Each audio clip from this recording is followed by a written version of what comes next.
Welcome to the Foul Play YouTube channel. Greetings and salutations, everyone. Another edition of the Open Mic. Today we're going to be talking about what is a Denny, what constitutes that. And, we understand that a lot of people do not understand that. For a lot of us that from way back when Making Murder hit and all that, we just had no idea that what a Denny is. So we're going to talk about that. It's going to be a bit more of an open format, and I'm going to show a few things to kind of get a little bit of the history and a little bit of what happened in the Avery case with what Ken Kratz did and the timing of that. And then we're going to talk about what we would consider a Denny suspect. This is a disclaimer that I'm going to put out there right here, right now. Everything that we're talking about is just speculation.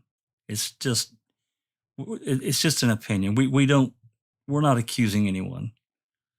I want to make sure that everybody understands that we really don't have solid proof in anything that we're going to talk about. However, because the investigation was really pretty shoddy, let's just be frank about it. So we know a lot of people were not investigated, and even those that really should have been. So keep that in mind.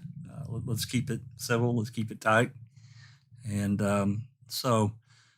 before we get going with that, I'm going to go down the list of our people that have joined us here on the open mic, and they can say hello, and so everybody can recognize their name.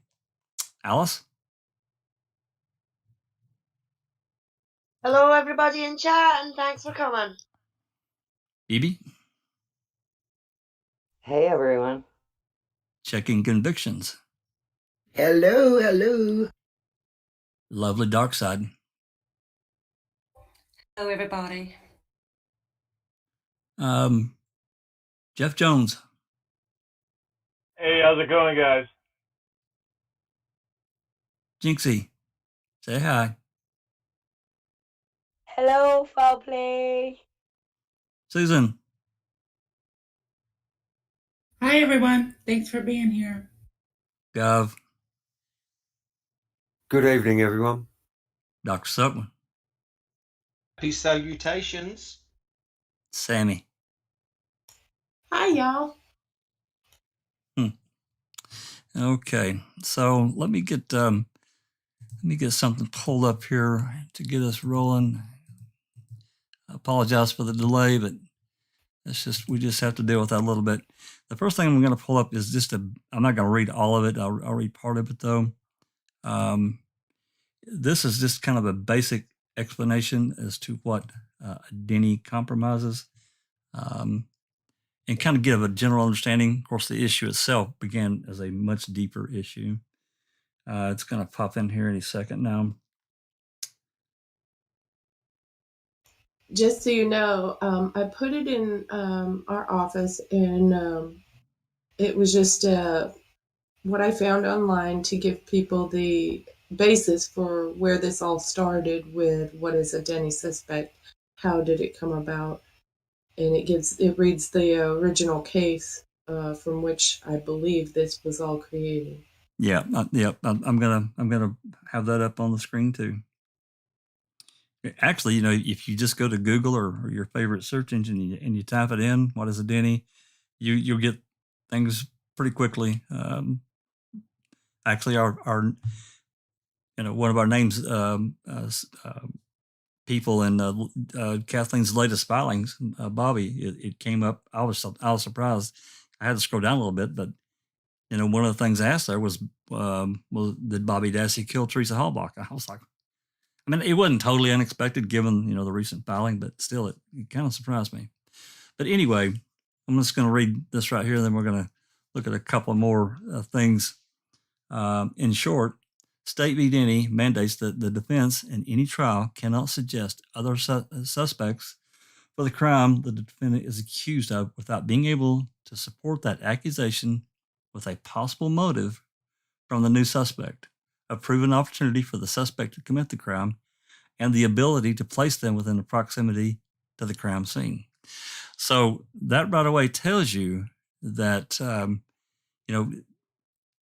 from, my observation, that's kind of what KZ has done over the last, really since she started the case after the PCR was denied. That's really what she's done. So, I think with everything, of course, there are other people that were on the yard, and we're talking about means, motive, and opportunity. It's basically what it boils down to. So, anyway, with that read, I'm going to move on to the origins of the case, and it happened in 1982. This is the wrong one. Let me get this other one over here. It started in 1982. This fella, he was accused of a crime of killing this Christopher Moore. His last name's Denny. What is his first name here? There it is. Jeffrey C. Denny. He was accused of killing this person, Christopher Moore, and he was sentenced to life in prison over 3 decades.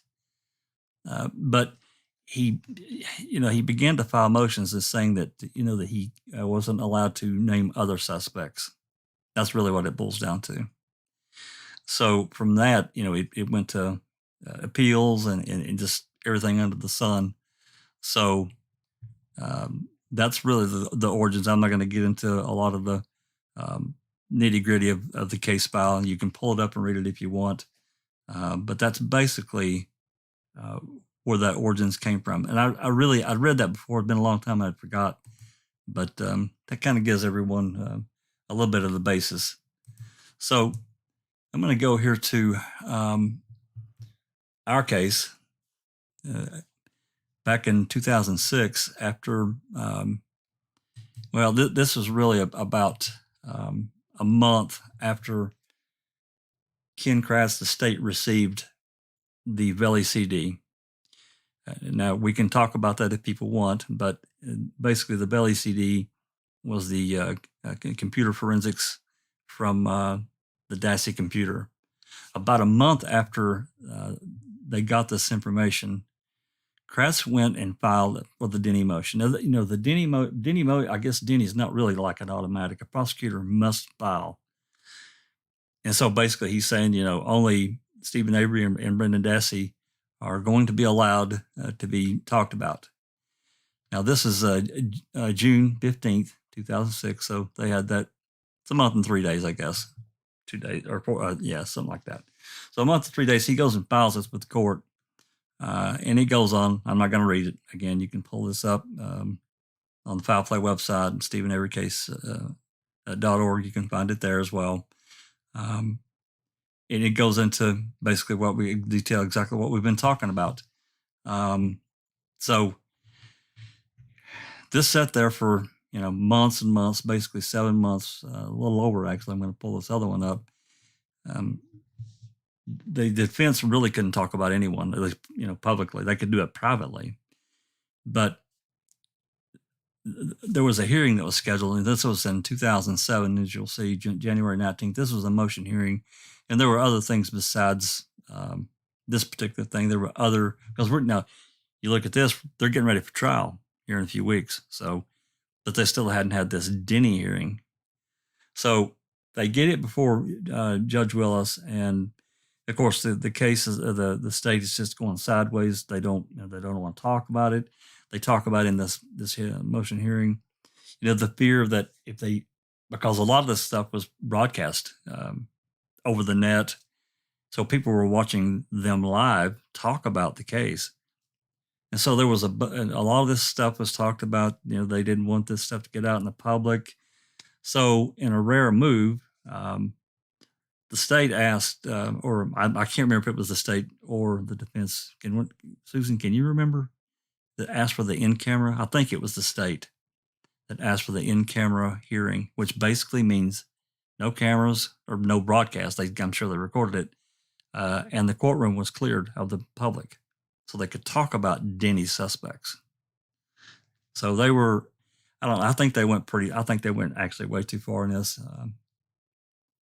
to preclude anyone else. But we all know they didn't really investigate anyone else to any degree. So they had this in-camera hearing with Willis, and of course he denied. He flat out denied them to present any other suspects other than Avery and Dassey. And of course, they could talk about the planting defense, which Dr. Silkman, we talked about yesterday. They absolutely they went after them for this planting defense with Lincoln Colburn. So that's basically where it stood with the trial, Avery's trial. And so, with that said, I don't really think there's really too much any paperwork that we need to really talk about. Like I said, those files are available for anyone that wants to go pull them up and read them. I've read them several times myself, and I know others have as well. So with that said, let's think about who do you think should have been considered a Denny suspect. Now we can all automatically say, well, Bobby, he was right there on the yard. We know that there was some. Hey, Jack, I'm sorry. Before we go there, can we clarify one thing before we have candidates? I read somewhere that it's you need three things: motive, opportunity, and some evidence. Now, I didn't get that from attorney. I got that online. Is there a way for us to kind of clear up? Are there things that we could check off a list and say does not qualify? Like, are there some checking points that we could kind of go off our, Well, I mean, I think that just from basic knowledge of, people there, no, I didn't make it that formal. I did it for a reason, from a, legal standpoint for us but yeah, I mean, it means motive and opportunity. Now you can present evidence as well. That is correct. That can be part of it, and, probably should be part of it. The problem you run into, especially here, is because it wasn't investigated, not properly. There was very little of that. So, the defense, they had their investigator, but he was only part-time. I guess they really couldn't afford to keep him full-time, which is unfortunate. And again, they had to rely a lot, actually way too much, in my opinion, on what the police turned over, which was very little in as far as evidence against other people. And that creates its own problem. But yeah, evidence certainly would be a part of it, but it means motive and opportunity. Those are the three big ones, especially motive.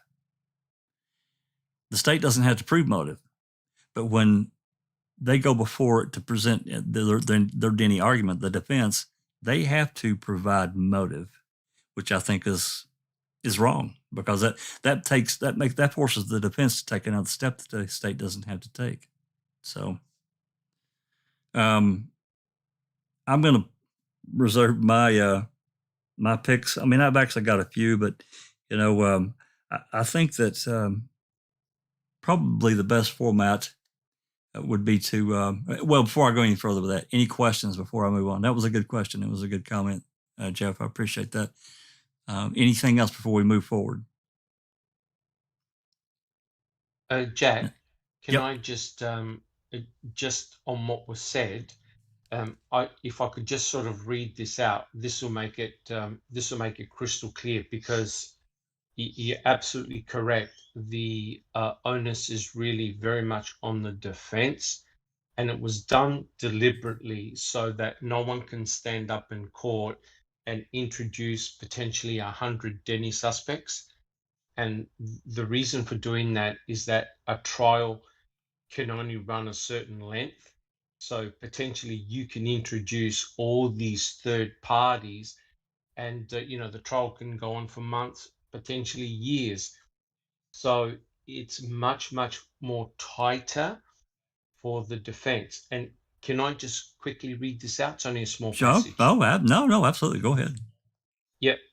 And I'll read it out. I'll quote: third-party defense evidence may be admissible under the legitimate tendency test if the defendant can show that the third party had, 1, the motive, and 2, the opportunity to commit the charged crime, and 3, can provide some evidence to directly connect the third person to the crime charged, which is not remote in time, place, or circumstance.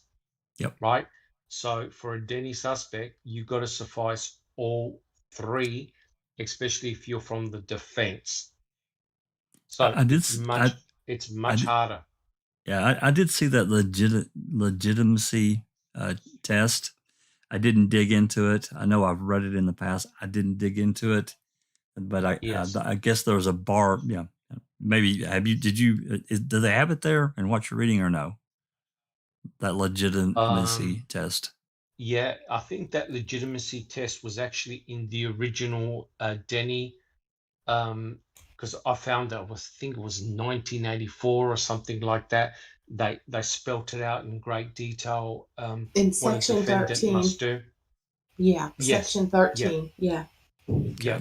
So and that's why the bar is much higher for the defense, because you have to suffice all 3, and that's precisely why the state keeps turning down Kathleen Zellner to say the bar's not high enough. The bar's not high enough. Well, we all know now that the bar is high enough. Oh, I agree. Yeah.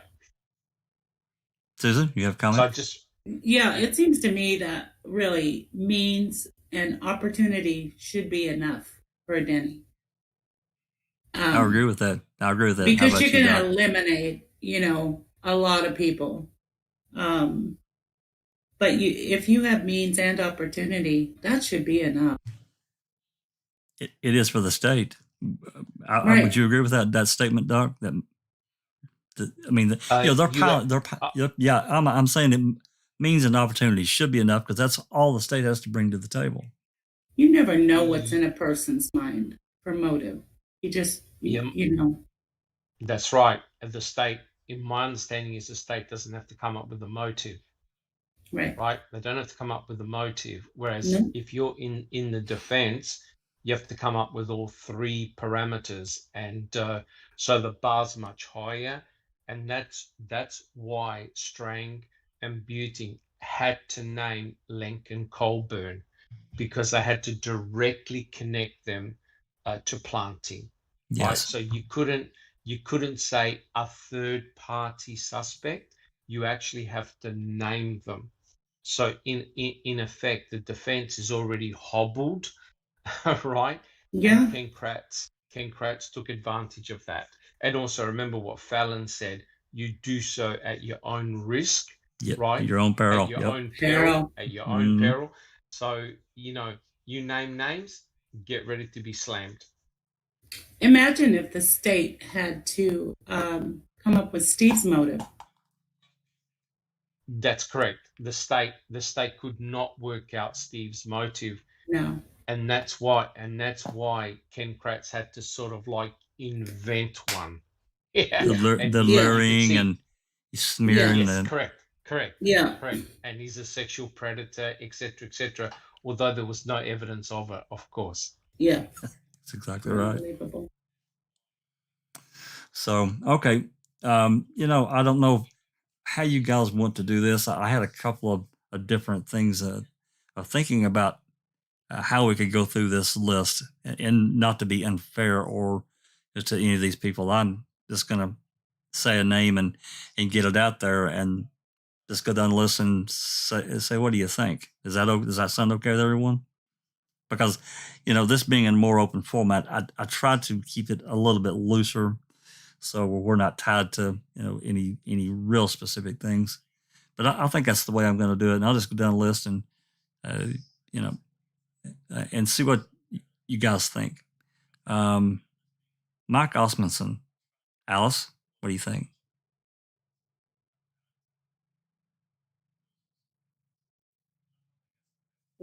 That one, I'm not sure. That's Bobby. That's Bobby's friend. You know what I'm talking about, Mike Osmondson. Yeah. I think he could have a part in it, or if not him, maybe somebody he knows from that's his family. Okay, fair enough. BB? Yeah, I think he definitely should be considered one, right? Right. I think so, because Bobby said it wasn't only, it was well known that Bobby hung around him all the time. Yeah, and hunted with him almost daily, so. Every day, except that day. Yeah. Evidently. Yeah, apparently. Okay. Checking convictions.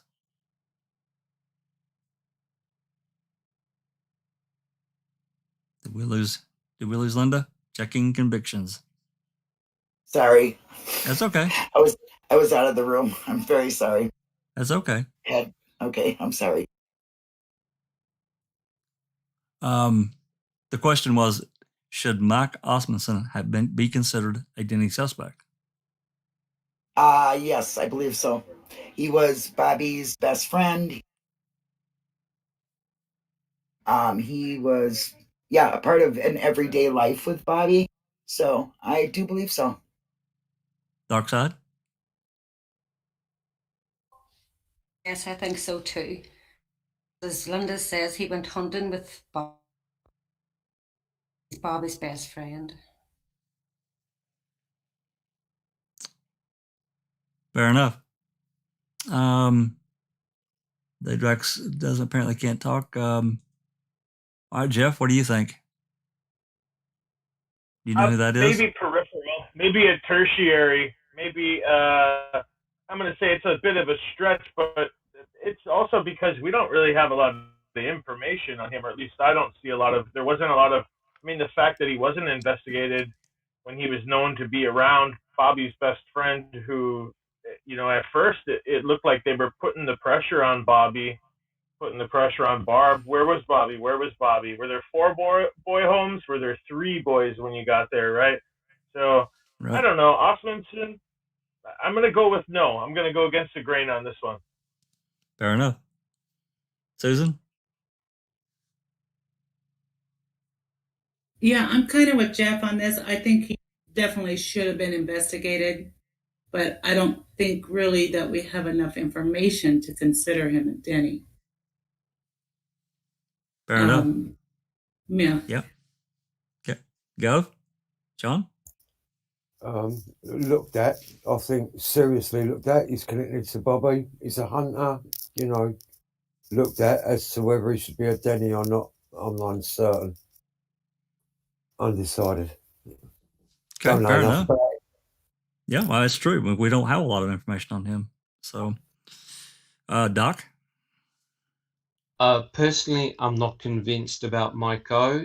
I know there's sort of like potentially nefarious connections and intentions between Mike O and I think Stephen. There's sort of like a bit of a connection there and a bit of tension there in the past. But it sort of concerns me that sort of like no one at the salvage yard mentioned Mike O being present when Teresa Hallbuck was present, right? So I'm looking at individuals that had a direct connection or a direct access to Teresa Hallbuck on October the 31st.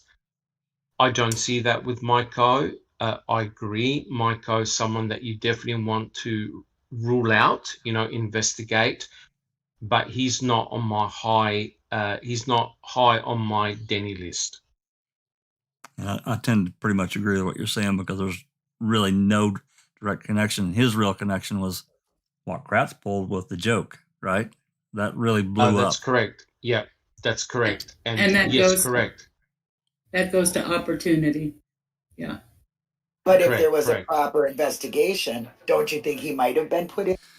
If you really investigated from the way it should have been, he might have been put in there. That's, I guess, what I said. Because they had such a strong connection that maybe if they did the right investigation, he might have been put in there. Yes. In fact, if you're doing a proper investigation, you would have actually called Mike O to the stand because you wanted to corroborate that story about the fact that Stephen came into the garage and said, can you help me hide a body? right? I mean, that's, you want to determine when that conversation took place, whether it was said in jest or a joke, and whether it actually took place at all. So, yeah, if you're doing a proper investigation, you definitely have a look at Mike Osmondson. But in terms of does he fit all the criteria? I don't think he does. Just an opinion. I don't. I have to agree with you. And really, what Kratz did when he couldn't have made it any worse if he had rolled a big stink bomb into the courtroom, because that's what he did. Yeah. When he introduced it was So I tend to agree with that. And if I could just say, Jack 61, that was a big, big risk bringing in Bobby Dassey in the manner that the state did without fact checking, because that actually was very embarrassing to Ken Kratz personally. You could tell when he was questioned by the news reporters that, the whole trial could have been thrown out then and then, Absolutely. It was terrible, because it was, when of course he wasn't under oath or, in the courtroom when he said it, but, he's saying, well, I got my information when I was talking to Bobby. Basically, is what he pulled it from him. But there was no report. It's like, if there's no police report, how can you just go in and question? That's not fair to the defense at all. And Willis, that's correct. But yes, correct, because Willis didn't make a judgment on Bobby's testimony. But it's very interesting that Ken Kratz then tried to diffuse the situation by saying, "Oh, look, I don't even consider that an important element of the case," because he knew he got cornered. Yeah. He got hammered. He did. He really did. Yeah. Okay, fair enough. Sammy, Mike Osmondson. Well, I agree with most of what's being said. Like, we don't have enough information. There was no investigation on him, as far as I could tell. And, I think we'd honestly be extremely hard-pressed to be able to come up with a motive. Agree. Yep, I have to agree with all that. Hugh, you're late to the party. Do you want me to repeat the question or what we're talking about? Or do you get the premise? Is Hugh here? He muted. He was unmuted a minute ago. Okay. Well, we can always come back. Okay. No, I'm here. Sorry, just trying to find the window.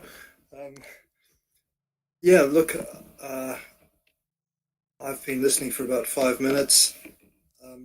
The thought I have about Mike O is not my original thought. I forget where it came from, possibly checking convictions.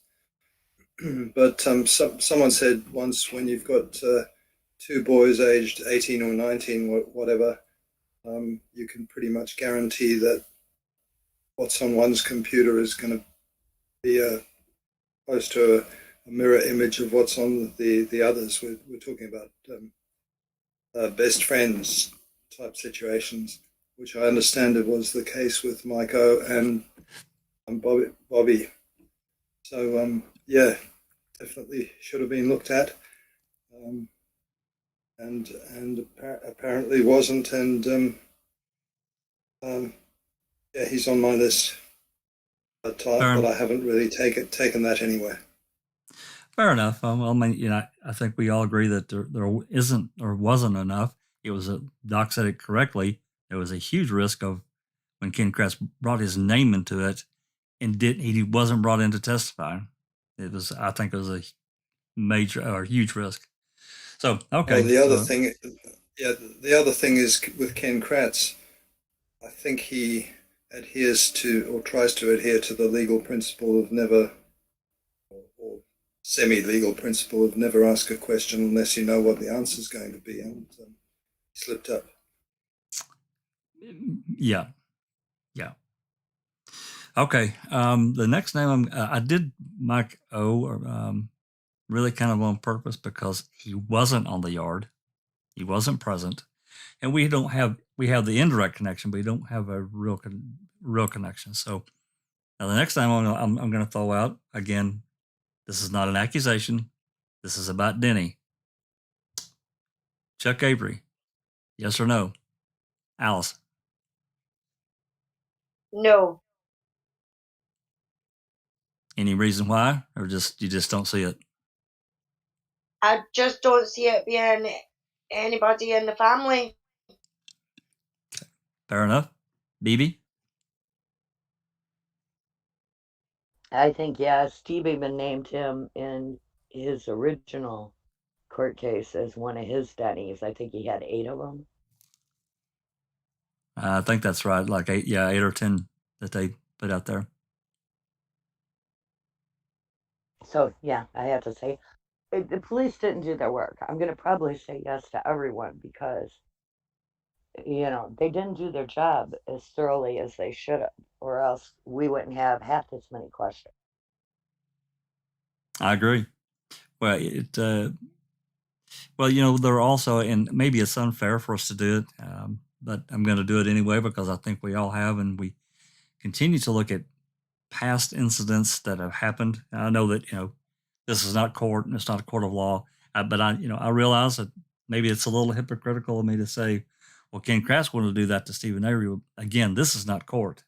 He wanted to bring what Stephen's past into court, which it's not allowed unless he were to get up and testify, which then I guess everything can come in. But so, I'm going to, if anyone wants to expand upon that, what they think, yay or nay, if it's just no, and that's fine. I don't have a problem with that. But if it's yes, and you have a little bit more you want to add to it, please do. Please do. Yeah. Checking convictions. Well, I think that given his record, because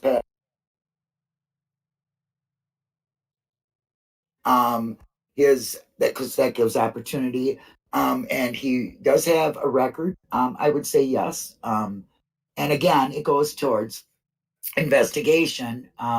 If they would do their investigation, I do believe that he would bring up a red flag, that he would be a suspect. Fair enough. Hugh.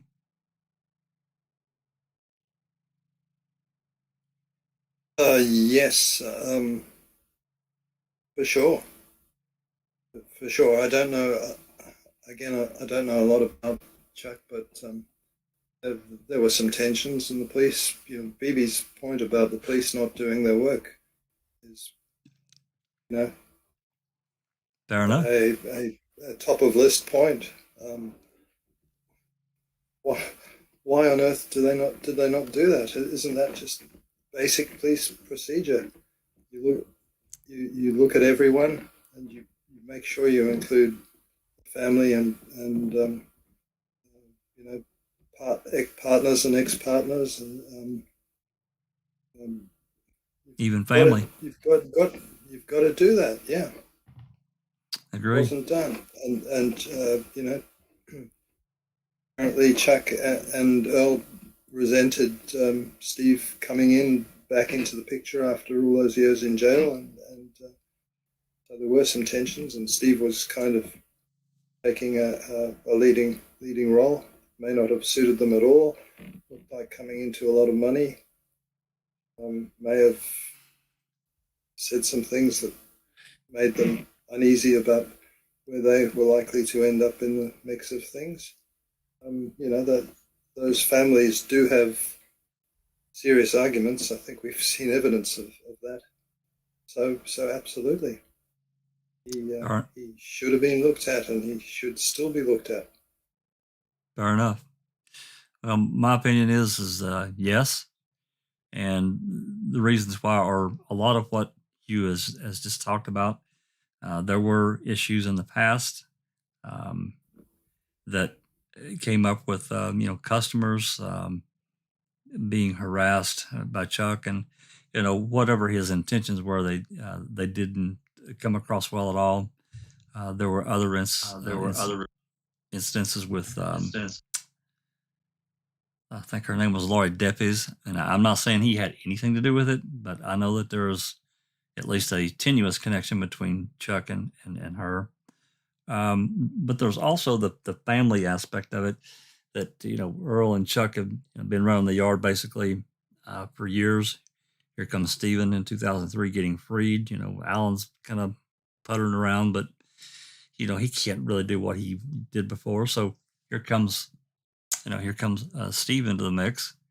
If he would have won a big chunk of change, he could have easily bought his way into the yard and had a huge stake into it, maybe even owned it.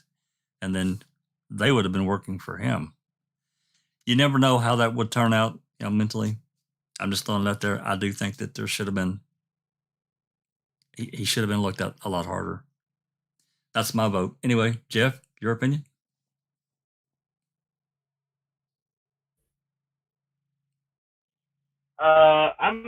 I'm having a tough time fitting him in personally, but if I'm an attorney, I think I can make the case that he should have been looked at closer.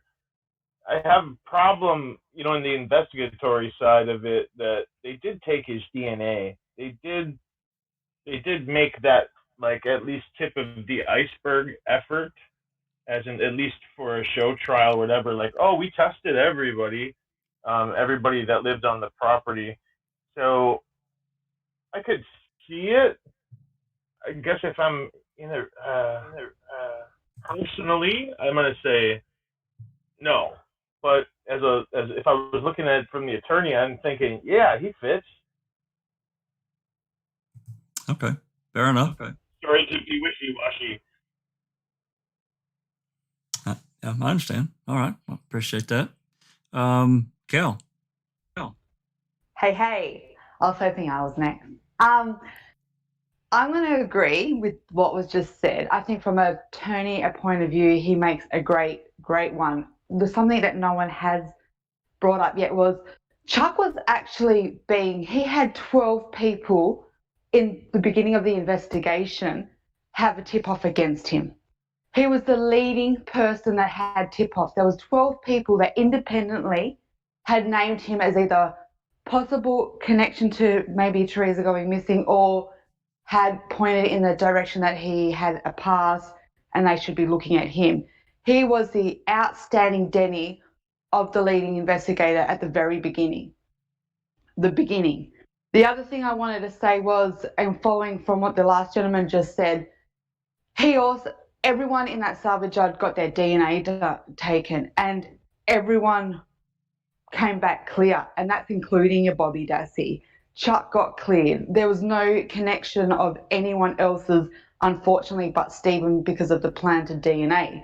So I get what the balance of it. I think he makes a great Denny in the fact that he was the leading Denny at the beginning. Everyone was pointing at him. He had the most tip-offs. Everyone was saying, go to Chuck. Chuck, his name kept coming up over and over and over again. Having a past history like that has been mentioned is a huge one. And he did have opportunity. He was there on the salvage yard.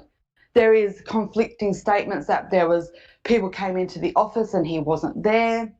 And there were 5 minutes later he shows up. Where was he? Like there's just so many issues. Again, if an investigation was properly done, we would know. But I think, yes, Chuck is definitely up there for being a Denny that would have been very strong to present. Appreciate that, and I agree with you. Neverly.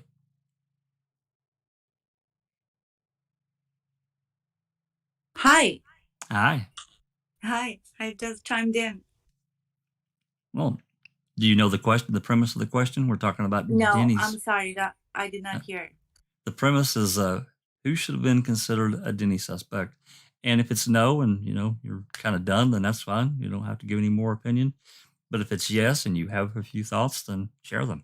So Chuck, we've already went through Mike Osmondson, and my second one was he was off the salvage yard, but Chuck lived there. So my next one was Chuck. Should he have been considered? Okay, yeah, I agree with those. And the obvious one is Bobby Dassey and Ryan Hillegas. Well, we're not. We're doing one at a time. Just Chuck. Yes or no? Yes. And yes. Any thoughts to go with that? As you said, he lived on the premise and he has a history of violence with women. What puzzled me is when two customers came to the salvage yard on that day later on the 31st in the afternoon. He was missing from the front desk and he came back all huffing and puffing. So not that it means much, but it kind of stands in your mind, at least in mine did. Yep, fair enough.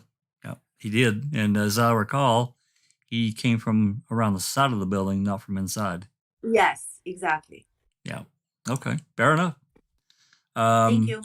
Yep. Sunshine. Hello. Hello. I would say yes to Chuck. Tedious did a great write up. I think I kind of came in the middle of you talking about Lori Dupree, but he not only did he have domestic violence against women, he had a type. Teresa loosely fit his type, and he also was known to strangle his intimate partners. That was a way of inflicting violence on them. And that is a very dangerous and personal way to harm another human being. Also, we had the 2 dog hits at his house. I think those were never adequately explained. And there have been rumors that he was looked at for some missing prostitutes that had gone missing in the late 70s and early 80s. I've tried to look into that, but prostitutes are considered such throwaways in society. There's really no records of what women were missing during that time frame. You know, they don't really get reward posters put up on them or anything like that. Right. So, but I definitely think Chuck should have been looked at hard for a Denny suspect, and I have a feeling he probably was. We just don't have the reports on it. That's also a possibility. I just want to chime in on that remark there, because Zoe was looking into, we were trying to compile a list of missing women around that period of time, and I think we kind of lost track after like 10 or 12 women. So.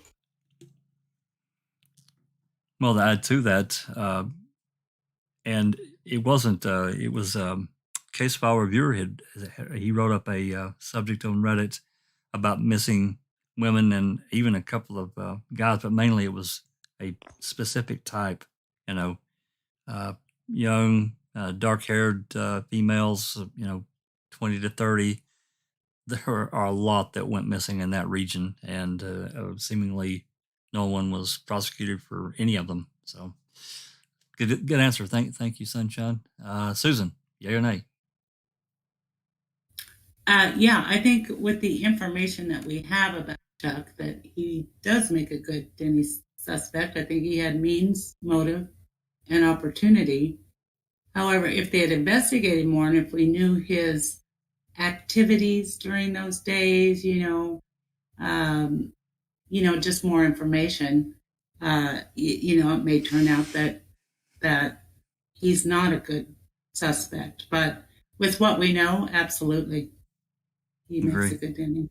I agree. Thank you. Gov. I think for the purposes of what Kathleen Zellner's trying to achieve, he makes a fine Denny suspect based simply on his well-documented past of incidents kind of being violent, if you like, towards women, his connection to the yard. And he strikes me as being just the kind of guy who could have been a little bit jealous that Steve was going to get a big windfall of cash, and he could have been a threat to Chuck's position with the on the yard.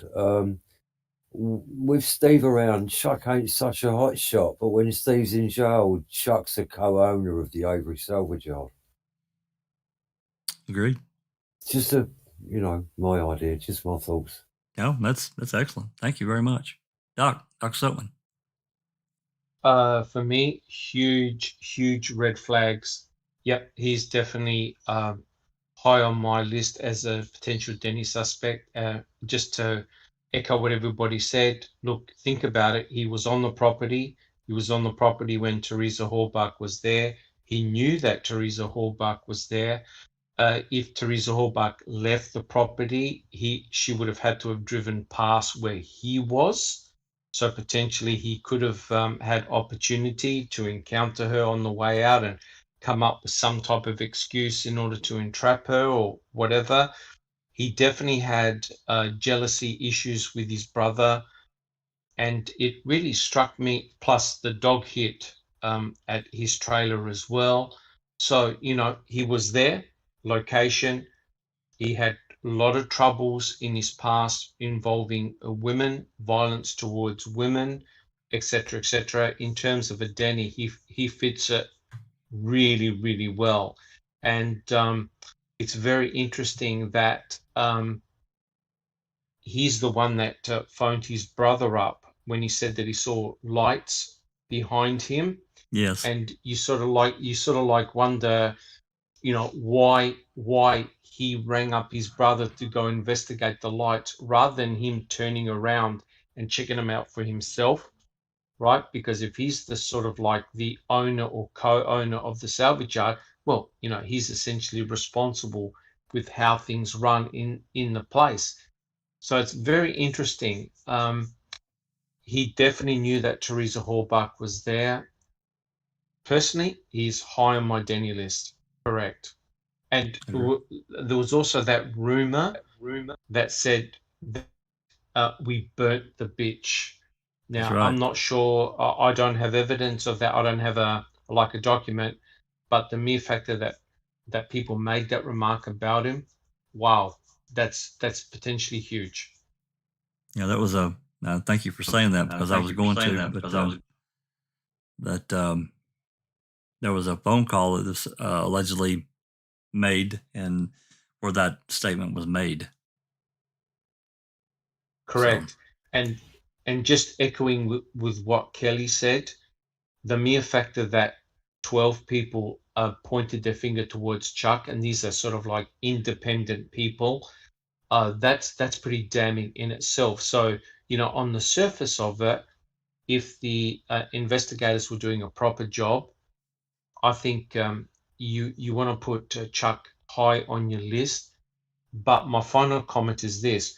Initially, I believe the investigators thought all three brothers were involved in Teresa Hallbuck's demise because you could tell by the questioning that the way all three brothers were questioned. But then suddenly, when the blood was found in the RAV4, all investigation stopped. The light was firmly on Stephen Avery. That was it. Agree. Can I just pipe in quickly on going off what Dr. Silkman said, and I totally forgot to mention it was going to be like my mic drop moment. I totally forgot to even pick up the mic. We all sit there and try to guess, the blood in the RAV, rah, rah, rah, who planted it, how could it have been done. Who's the one person we know 110% knew Stephen Avery was bleeding that night? It was Chuck. He got in that flatbed with Chuck, and he had just come out of his trailer because he just was bleeding. Everyone can go, well, did Bobby see it? Did Bobby not see it? Did anyone else see it? We don't know because everyone's story around that third change, and you think, okay, who knew about it, who didn't? But who do we know that definitely did know? With our 110% know he had bled, and that was Chuck. He's the only one you can say with certainty that knew that night on the 3rd, Stephen Avery had recut open his finger, and Chuck is the only one guaranteed that knew that he had bled. Yeah, because Stephen went in and Stephen went in and taped his finger up. And Chuck but I do think it's possible that someone that didn't know could have gone in there to gather DNA from something else. And got lucky and stumbled across the blood. That's a possibility. What's that, BB? Yeah, Chuck is also a smoker. Yes, and he Steve is. said he smoked smoke in his trailer. Yep. Correct. Yep. Okay. Oh, and that customer that said he came back said also that his hair was disheveled. That's also interesting. That was, I know that, I actually just read that, and to echo what Christina said, the Reddit post that Tim Tedious wrote, he actually wrote one several months ago on the Unsolved Mystery sub, and it was really in depth, and it covered a lot of ground that she talked about. But this afternoon, or that afternoon of the 31st, apparently from everything that I've seen, that when someone pulled up, Chuck was the one that went out, always. And that day, it took him several minutes to get there, and he came out not from inside, but from around the building. And then, as you said, his hair was disheveled. So interesting. Anything else, Dr. Silkman? No. Well, I mean, the comment that really made my hair stand up was the comment that he made in Making a Murderer, when he said only those two know what they did, and he was referring to his brother and also to his nephew Brendan. And it's interesting that Chuck didn't immediately defend his brother. That's what concerned me. Now, if he's a potential, I'm not saying he is, but if he's a potential murderer, then all he has to do is point the finger at Stephen, right? Stephen's the one that's been in prison. The limelight is always on Stephen Avery. So what you do is you point away from yourself and you point towards Stephen, which is rather interesting. Absolutely. 100% agree. Get the onus off your back and onto someone else quickly as possible. Correct. But it's interesting that Ken Kratz was trying to say that it was Stephen Avery that lured Teresa Hallbach to the property. Well, if you have a look at the background of Chuck Avery, he's done some pretty nefarious things, like, send gifts and stand out in front of people's houses and phone them and harass them. All the things that Ken Kratz accused Stephen of doing, which Chuck was doing it himself. That's right. That's exactly right. All right. Okay. Thank you very much, Doc. Sammy. Yes, I have to say yes. And I also want to mention Bethany in the chat has asked, what was Chuck's alibi? Did he really even give one? Just saying. Yeah. His alibi was he was home alone. If anybody wants to say, oh, well, what's the motive here? Well, he has made his own history as far as his, the way we see him looking at women, how he might view women might in and of itself be a motive enough. Objectifying. Yeah. Mm-hmm. So I'm just saying. But I agree with that. I don't even know what was his alibi. Was he even really questioned? He didn't have an alibi. He said that he was home by himself. So yeah, he potentially he could have had the opportunity. I mean, don't forget, he knows the salvage yard like the back of his hand. He would have known potentially where to hide the RAV4 or whatever. But yeah, he didn't have an alibi. Yeah, I do remember. I do remember that he said he was home alone, so he didn't have one. He couldn't back it up. Correct. Okay, very good. Any more comments about Chuck before I move to the next one? This is going to be someone that it was not on the property and maybe a little controversial, but I'm going to name it anyway. Anything else before we move on? Okay. Oh, BB. One more thing. He did leave money on some woman's doorstep. Yes, I can't remember. Yeah, I do remember that report. Yeah. I believe like $50, I want to say. Yeah, that sounds right. And another one, he kept driving by our house. So, okay, the next one is going to be a little bit out there, but there are questions that, I mean, and to my satisfaction, have never been answered. Maybe there's no connection, but it's an odd one for sure. And that is the guy that Teresa got involved with in an affair, and that's Bradley, check. Yes, no, indifferent, no way. Alice.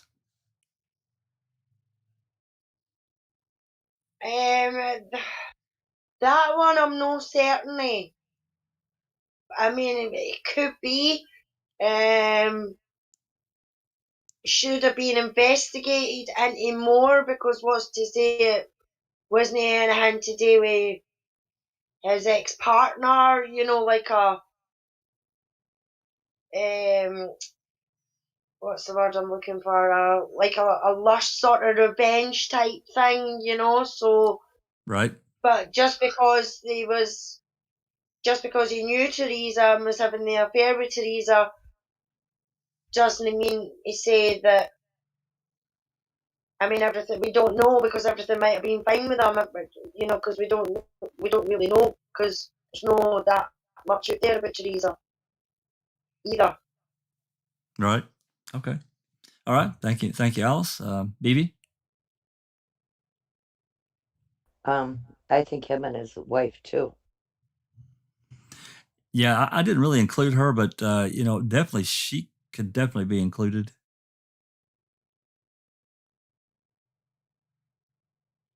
Once again, I have to say they didn't even check him. He I believe even offered to let them see messages, and they were like, no, it's all right, you know, because he was in contact with her the night before, according to him. Right. Yeah. Yeah. Okay. Fair enough. And I throw his wife on the log pile too. Don't disagree, because she was, you know, Teresa was called into court, so during their in the middle of her divorce. That's right. About the photos. That's Yeah. right. So, Hugh.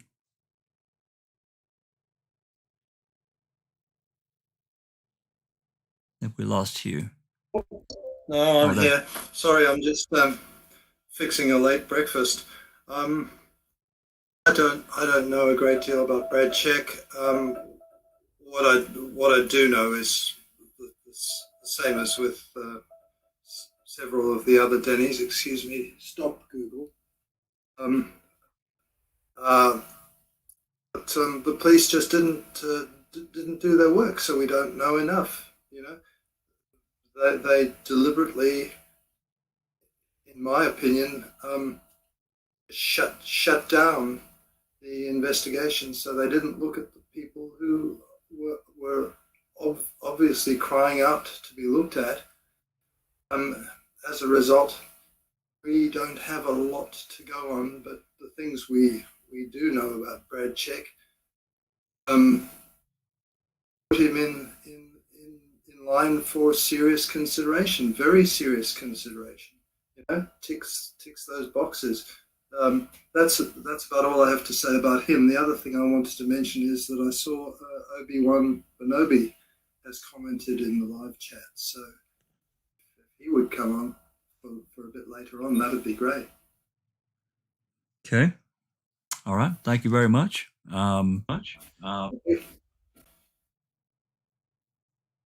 It looks like Jeff is next. Brad Check.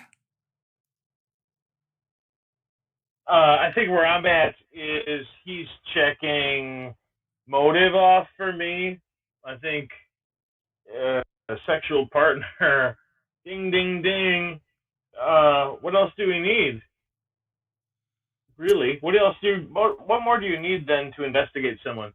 So again, and people are already saying it, they didn't investigate him. I'll say it again. They didn't investigate him. They looked the other way. So he puts him on the top of the list, even without anything pointing at him, even without just the sexual relationship is enough to put him on the top of the list. I think that's where I'm at. Fair enough. And then you add in the divorce and getting called into this menage a trois or whatever over the photos. Yep. Whatever. Yep. Okay. Fair enough. Thank you very much. Kel. Okay, so I have done a little bit on Bradley. Firstly, he actually messaged her the same day. So he messaged her after 12 o'clock on the 31st, and no one knows what those messages says. He said she never ever got back to him, but he had woken up and he had sent her a message, and no one knows what that message is on the 31st of October. So the day she goes is the day that he messages her. Secondly, he was one of the very first people that is name dropped almost immediately. As of the 4th, one of Teresa's very, very dear friends pulls Fassbender aside and asks to speak to him directly, and that was to say, hey, listen, I know what's going on in Teresa's life at the moment. You need to look at a guy called DJ Bradley. She didn't know much about him. All she was able to provide was that Teresa had said he was weird, had weirded her out, and that she had broken off the sexual relationship, and that she said, you just have to look into this guy. You have to. So he was actually the first person in the investigation that was from her close friends to be looked at almost immediately. So that was that. Also, CAF found that in 2007, he was taken to court because shortly after Teresa went missing, Bradley ended up in a mental health place. Now, the problem is they were suing him for money for the stay that he was there. I have the documentation. The only thing that we can't determine is whether it was a rehabilitation for like a drug abuse, or it also covered mental health for like psychiatric evaluations and stuff. So after she had gone missing and was dead, Bradley ends up in a unit that could be potentially psych and drug related. So I found that really, really interesting. And yeah, I think absolutely for the motive side of it, he reigns like Denny. It's a huge opportunity. I believe you could still put him there because we don't know what that message said. There was only, I think we worked out to be a 20-minute drive, between 20 to 30-minute drive from the Savage Yard to where he was. For all we know, the message could have said, hey, don't forget to pick me up at 3 o'clock this afternoon. He has no alibi. He said that he slept for the rest of the day. And the thing that he did show the officers his phone, but it wasn't the message. It was the missed phone calls he got in the afternoon that he didn't answer. There was 3 of them. 3 phone calls came in that he did not answer, and that was what they looked at. So absolutely. On top of that, you have he also had got his ex-wife, when they went for the divorce, had slapped on a restraining order against him, a non-contact because of his violence, and he had a gun possession slapped on him, so he wasn't allowed to use firearms. He also had a restriction of firearms also slapped on him exact same time. So I think he fits the Denny perfectly, to be quite honest. That's my opinion at this point in time. I will give him some kind of credit, and the credit is apparently Zelna has ruled him out. Right. Yeah, she has. That's interesting, and thank you for bringing up about you mentioned the friend that was Jolene Bain that talked to Poggle and Uyghur or Fassbender Fassbender, I guess, and Poggle, and Poggle went and pulled those photos out from Teresa's room, and I guess he kept them or took them with him or whatever. But that's a very good point, and the other ones you made too. Thank you very much, Christina. I think he should have been looked at a lot harder than he was. I kind of have a theory about him. He was a producer for the news station, and I think they kind of gave him a free pass and had him influence the way the media reported on the case to try and sway public opinion. I do find it interesting about the mental health stay. I think he probably has a lot of guilty knowledge of what actually occurred, and it probably didn't sit well with him, knowing that he was a part of whatever it is that's happened here. And, it probably, and plus she ruined his marriage. I think she was hired to take some risque photos, and it somehow turned into an affair, and there could have been that potential there where, and then she didn't want him anymore, and he could have really looked at her as being the downfall of his marriage. So there could have been a motive there with that. Or possibly, he developed, some strong feelings for her. I'm not necessarily saying love, but, Yeah, I think he cared for her more than she cared for him. Oh, yeah. No, I agree with that. Yeah. Okay. So, Karen, is that it? Yep, that's it. Okay. Thank you very much, Christina. Susan?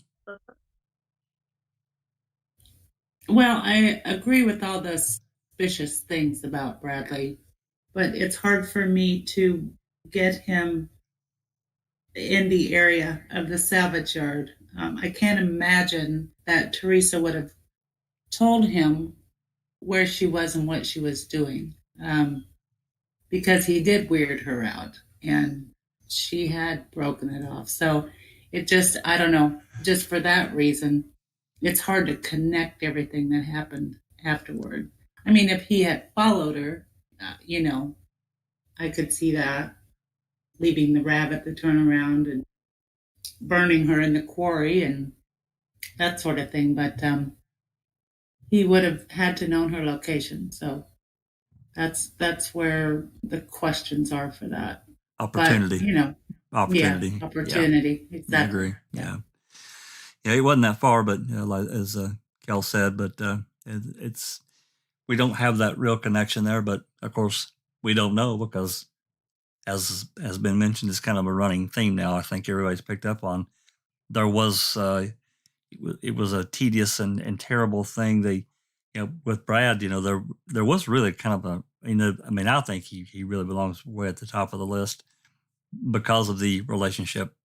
But yeah. Anyway, I'm gonna move on and let others talk. Sean, go. Brady check a good Denny. Well, I don't know about the Denny. Possible. I certainly think that because of the dynamics surrounding the love triangle, they should have been looked at on the basis of when you get three people in a marriage, one of them's going to be not very happy. So the possibility is there for two kind of people to have a grudge against Teresa. Yeah, he should have been looked at, whether he makes a good Denny or not. I'm not so sure. But, if he wasn't looked at, you don't know. So there's that to it, I suppose. Fair enough. Doc Silkman. Yes, he definitely should have been looked at, and I agree with BB. Same with Bradley's wife. I think the wife had a much more of a motive than probably what Bradley did. But the issue I see here is you've got your classic tunnel vision and investigator bias, and as a consequence of that, like I said before, the main focus was on Stephen Avery from the get-go. I think what changed the dynamics of this case is the fact that Stephen Avery had a civil suit going, okay? So it was very important to make sure that the civil suit was halted because we know of the potential damage that could have inflicted on the MTSO. So instead of looking at the obvious potential suspects, a lot, as people have said, were given free passes. They were sort of like cursory looked at, but then discarded as potential suspects. The mere factor that the RAV4 was found on the Avery salvage yard with Stephen Avery's blood, allegedly blood in there, it sort of makes it hard to then connect Bradley to that particular aspect of the crime. The way I see it, I see the murder having taken place in two parts, the murderer and the planting. I think they're two separate events. So if Bradley or someone connected to Bradley had murdered Teresa Horbach for whatever reason, I don't think that individual was then involved in planting of the RAV4. The main problem that I see, with all the names that you're pointing out, is the fact that I don't believe a proper victimology was done on Teresa Hallbach, and that type of lifestyle. Now, I know she's an adult, she could do whatever she wants, but it puts her in a higher risk category, right? If you're doing that type of intimate photography, potentially you can meet some unsavory characters, and you never know. But do I consider Bradley Denny suspect? Absolutely, because he had direct involvement with Teresa Hallbach, for sure. Agree. Yeah, the Bloedorn photos could, even if she didn't have an appointment with someone, her name could have been dropped with who knows what, right?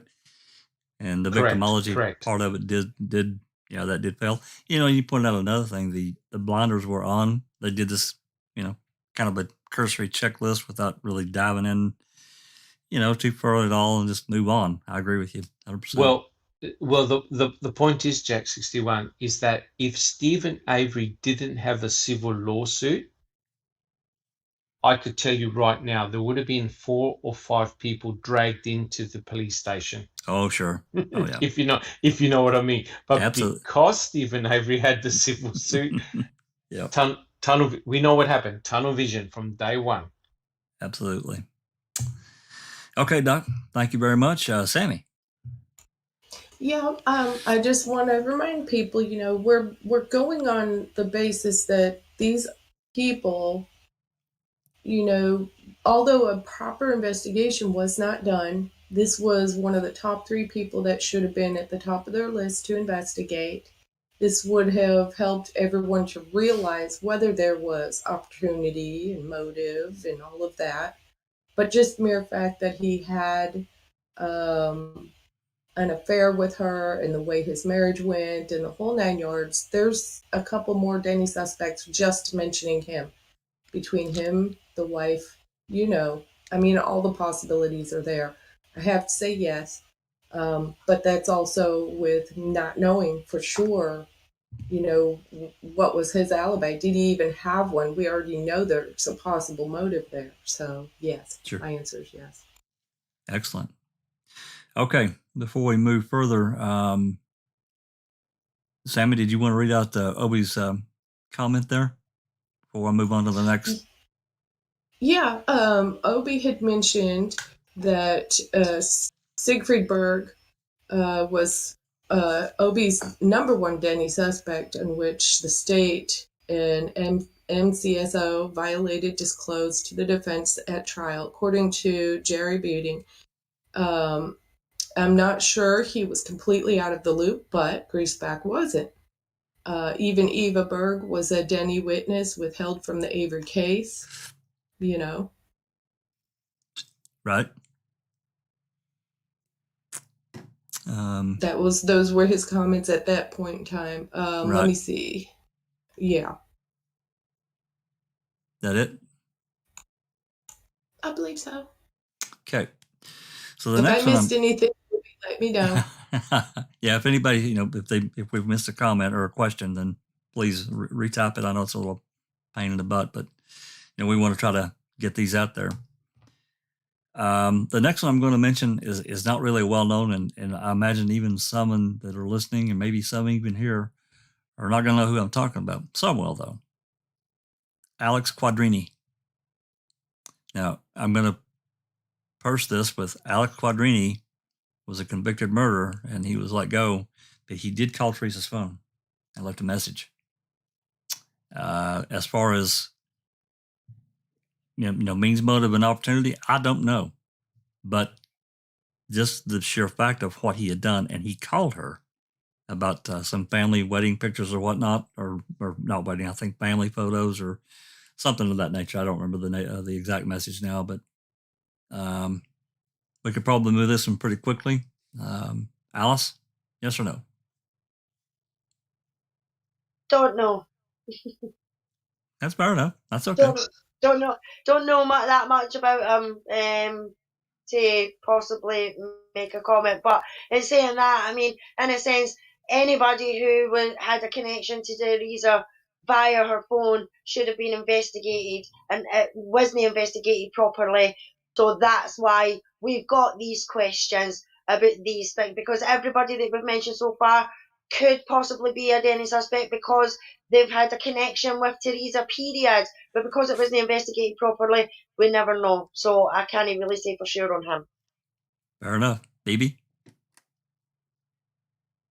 Convicted killer, I'll throw him on the woodpile too.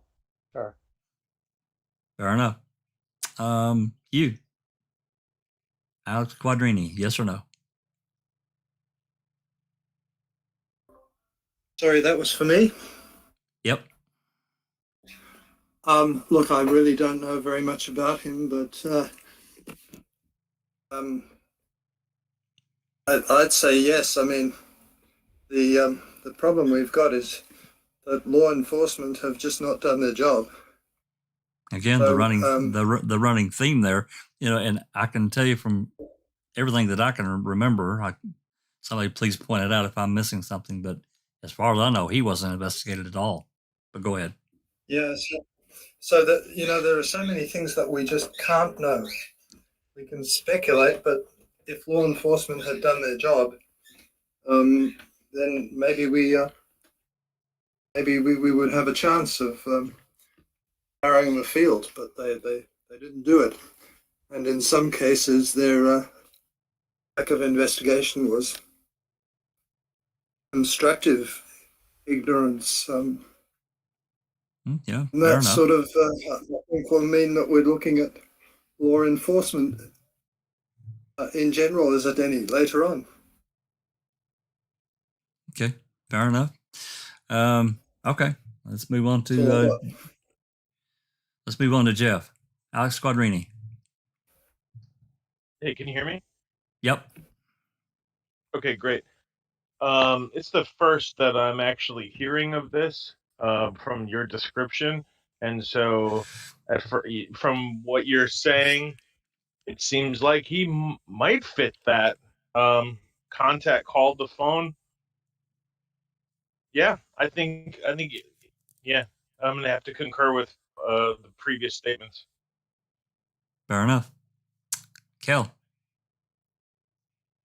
I'll be honest, I don't know much about him. So I'm going to say, like everyone else, because he had made direct contact and because of his history, absolutely should have been there. But that's all I can give on this one. Fair enough. Now, there's really not much known. Christina.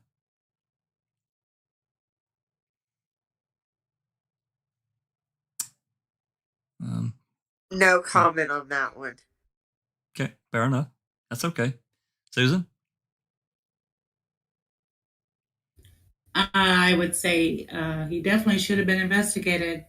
But as far as the Denny, there's not enough information, I don't think. Fair enough. John?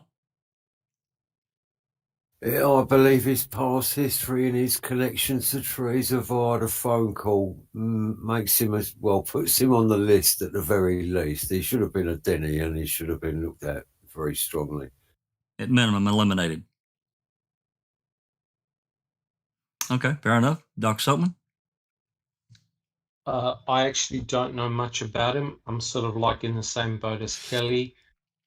Considering his background, he should have been investigated, but to me personally, he doesn't really fit the Denny. Yes, he's got obviously a nefarious background, but you got to get him in the same location as Teresa Hallbach, and whether he had the opportunity, that I don't know. But if a proper investigation was done, absolutely he should have been cleared. Fair enough. I agree. Sammy?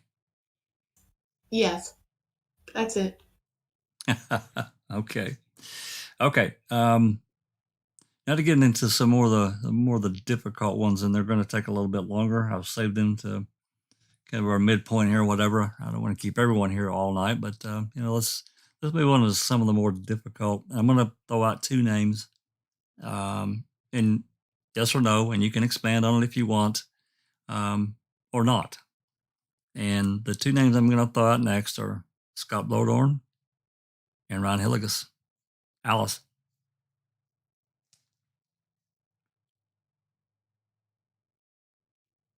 Yes and yes. Especially Ryan Hillegas. He had scratches on him, he had bruises on him, he knew so much about the yard to send Pam where she needed to go, even though he's never been on the property before. He was too involved in the investigation.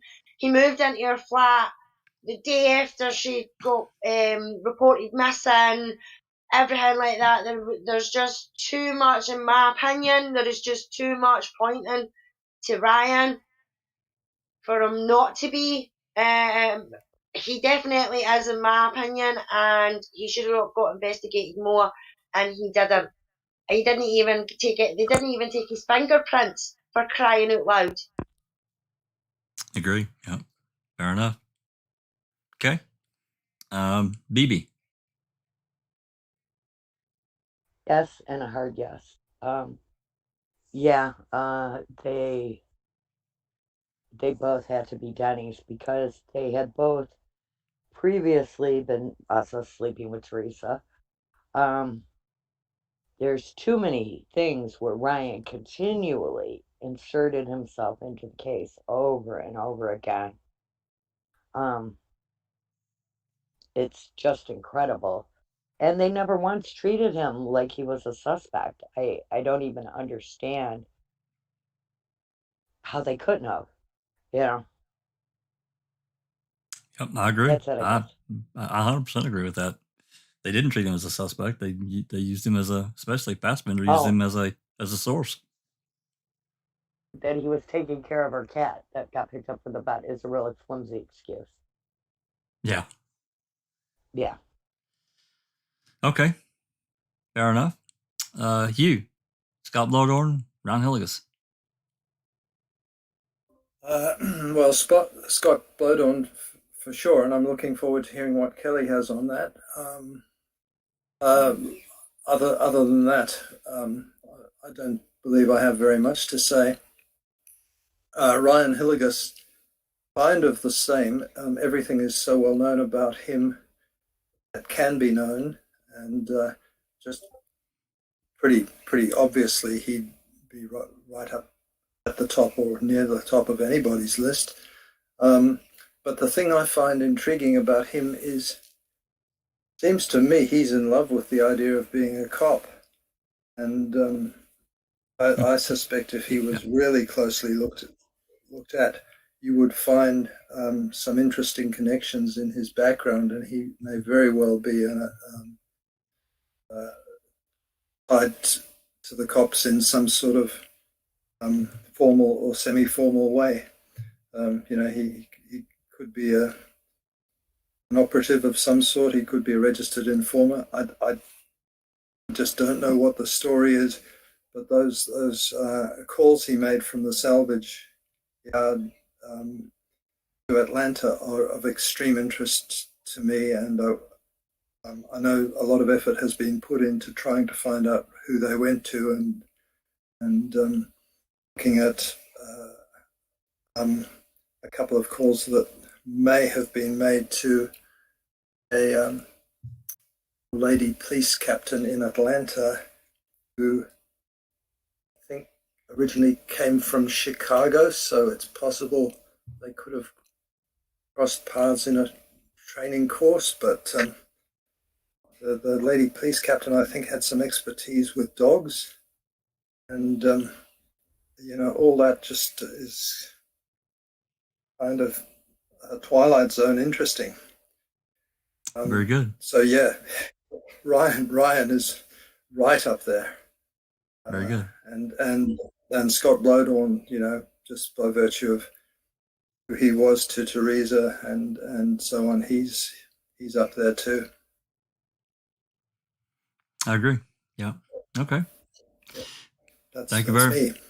All right. Thank you very much. Jeff. Pleasure. Ryan is on the top shelf, and Scott is a half step or step below that top shelf of my Denny suspects, if that makes sense. It does. That's all I have to add. I think we know most of the details as to why they've been mentioned previously, so I don't need to bore you with the repeating everything about those two. Sure. Okay, fair enough. Kel. Okay, so obviously Ryan is everyone's go-to. Again, I put him up the top. Scott definitely below. I just wanted to go through a little few things. It is a little bit repetitive, so I'm just going to try to avoid it too much. But Ryan Hillegas, although he is everyone's favourite, when it comes to the Denny side of it and the tip-offs, he only had 2 people that have ever actually said, look into him. And that was Tom Pierce, which was actually Teresa's boss, or she worked with him at the studio. Tom Pierce studio, the film. No, my apologies. Taking photos and stuff. Anyway, so ironically, it was also Brad Check that announced to everyone that it was Teresa was sleeping with Scott. Ryan didn't ever admit that he knew that his best friend and his ex were intimate. He reckons he had no idea. It was actually Brad that brings up their intimate relationship between Teresa and Scott. The other thing that I find interesting about Scott is it was his birthday on the 2nd of November. And we're talking about someone who lives with Teresa, who had no doubt maybe a dinner or was expecting some kind of messages to come through and didn't raise alarm. The one person he lives with, the one person you'd think you'd get a message from or a note left for you in the morning saying, happy birthday, dude, nothing. Like, it was his birthday, and the one person that should have been saying happy birthday to him the most is the one person that doesn't, and there's no red alarm. Something's not right, that hang on, it's my birthday today. I haven't even heard from Teresa. Mind you, now that I think about it, I haven't seen her since Sunday. What the hell's going on? Obviously, with Ryan, you also have everything that everyone said. He fits it because obviously he has all these connections with trying to insert himself, the scratches on his hand, the drop calls that he had on the salvage yard that everyone thinks that might be him actually planting the RAV. All these things, add them all up, he is the main Denny. He was intimate with her. We know that. There is so many stories that have come out after the fact. We've heard people say that he had stalked another nurse from work. And the other thing that I found about him, which I went back and had a look at and I found was quite interesting, in 2005, he was studying biology. Now, the reason why I find that interesting is because in biology, human biology, it goes through the anatomy of a person. And we all know Teresa was most likely dismembered and cut up. And everyone's like, well, a hunter. Yeah, absolutely a hunter. But then you've got a guy here that is in a medical field who's studying biology. He very much could be a part of that. So again, I don't want to bore everyone. It's all been said before, but I just found those points of interest as well. Thanks. Yeah, excellent and really good points. I'm glad you said them because they needed to be said. And just to add to that, I'm probably going to withhold the most of my opinion because everybody knows how I feel. I feel like that, from the beginning, he told so many lies, really starting from, and even if they weren't lies, they were, he didn't admit their, so to me, it leaves that area of why didn't you say, you dated for Teresa for years, that didn't really come out until a little bit later. And I think that's really important. So anyway, moving on, Christina. Even though I think both of them definitely should be Denny suspects, Ryan's biggest red flag for me is Ken Kratz even called it when he called him an unofficial law enforcement officer. Yep. One of the things that murderers have a tendency to do, and people have already mentioned it, is that interjecting themselves at every turn into the investigation. He had an answer for everything. He had an answer about the parking light. No one could verify it. And that right there is probably one of the biggest red flags for me is that light was damaged. No one mentions it. No one, when they're given a description of her vehicle, no one says anything about damage to the vehicle. And that was But yet, huge.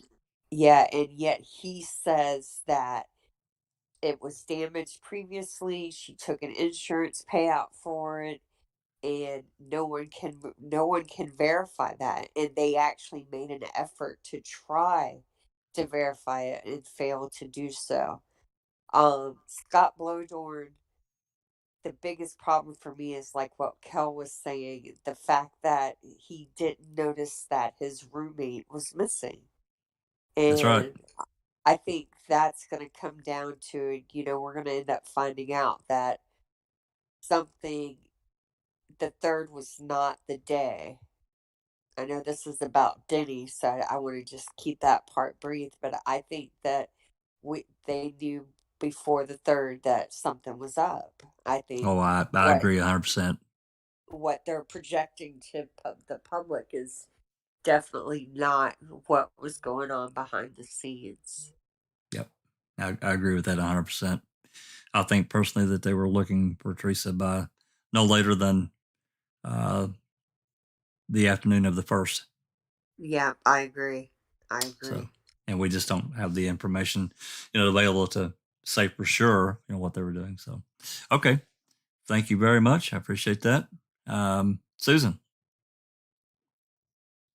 Well, yes, on both counts. I agree with everything everyone said. One other interesting thing is that,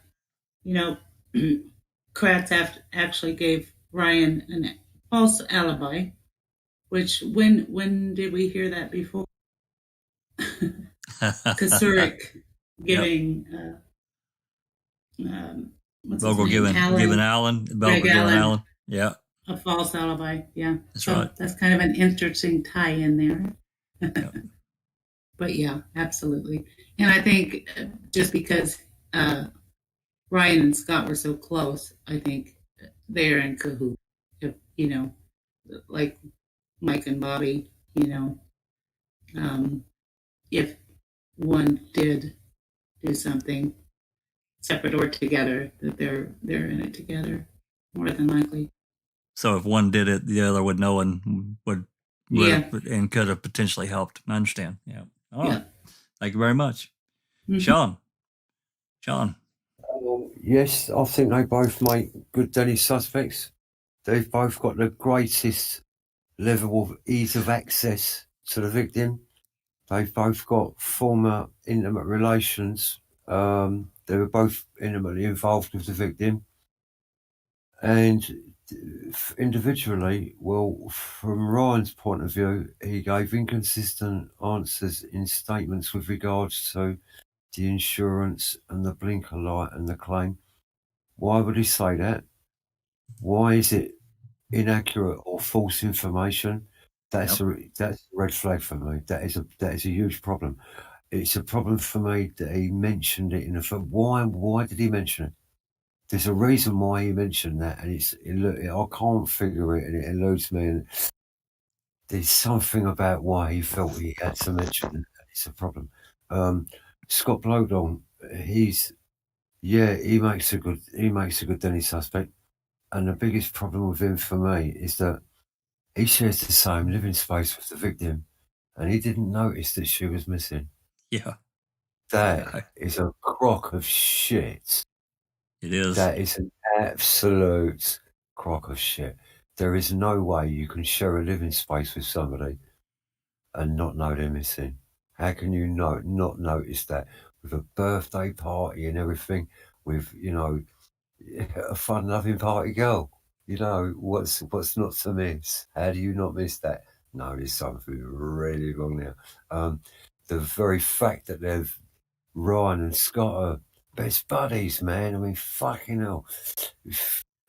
Yeah, they're good Denny suspects, both of them. That's my take on that one. Appreciate that. Thank you very much. Dr. Silkman. Well, a lot of points have been said already, and I agree with them. Put it this way, if Ken Kratz was able to give an alibi to Ryan Hillegas, then he's almost my number one Denny, right? That's highly suspicious, in which an attorney gives an alibi to someone who appears in the trial. I think the mere factor that they had an intimate relationship with Teresa, the fact that Scott was living in the same place that Teresa was living, the fact that Ryan Hillegas was still around and saw her on the Sunday, the mere factor that Teresa felt very uncomfortable being with. See, people forget that. She didn't want to photo shoot a wedding because Ryan was going to be there. Now, That's right. For someone who's obviously interested in advancing their career and making money, I tell you what would you rather earn? $40 for a photo shoot of a vehicle, or several $100 doing photography at a wedding, right?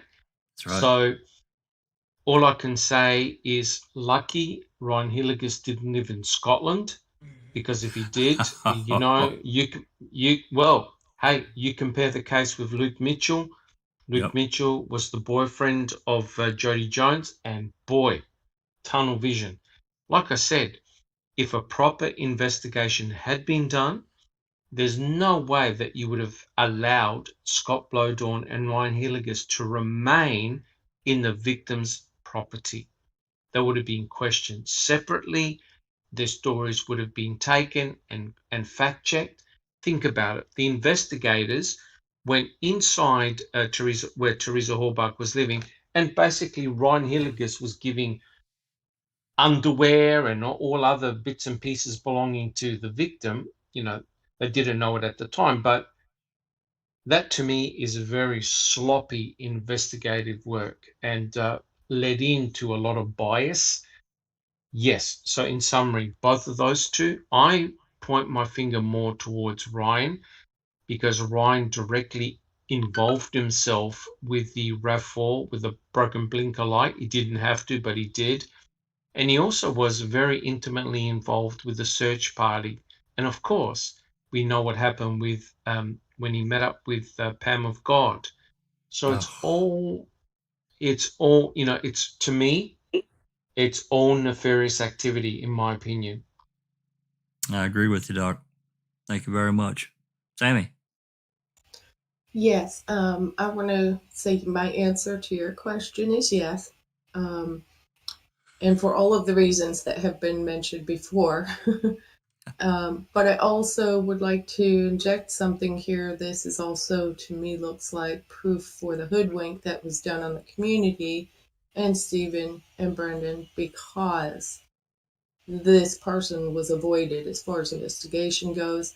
And also, we had a Stewart asked, is it true that Kratz gave Ryan an alibi? And Kelly Cowles answered him and said yes. KK gave him an alibi and said he had a girlfriend that he was living with her at the time, and that's a lie. Yep. True. Yeah, I actually think, that was during his Twitter fest when he was trying to drum up book sales. He did alibi him, and I think he said I can't remember if he said he was in Madison that day or somewhere else. But Living in Milwaukee with a girlfriend. There you go. So I was just trying to maybe kind of give a little of a more of a layman's tone to what Silkman said. This was a hoodwink to the community and everyone trying to defend Stephen Avery and Brendan Dassey, because this was a most obvious person that should have been looked at and wasn't, and is a perfect Denny. Yeah, I agree for all the reasons that everyone's talked about. And the police just, I don't know. I have real problems with several aspects. The parking lot being one of them. That was a huge problem. A huge problem. The dropped calls, 22 of them that have yet to be explained. We didn't get an excuse from Kratz for those. The alibi, obviously, we just talked about, that Kratz threw out.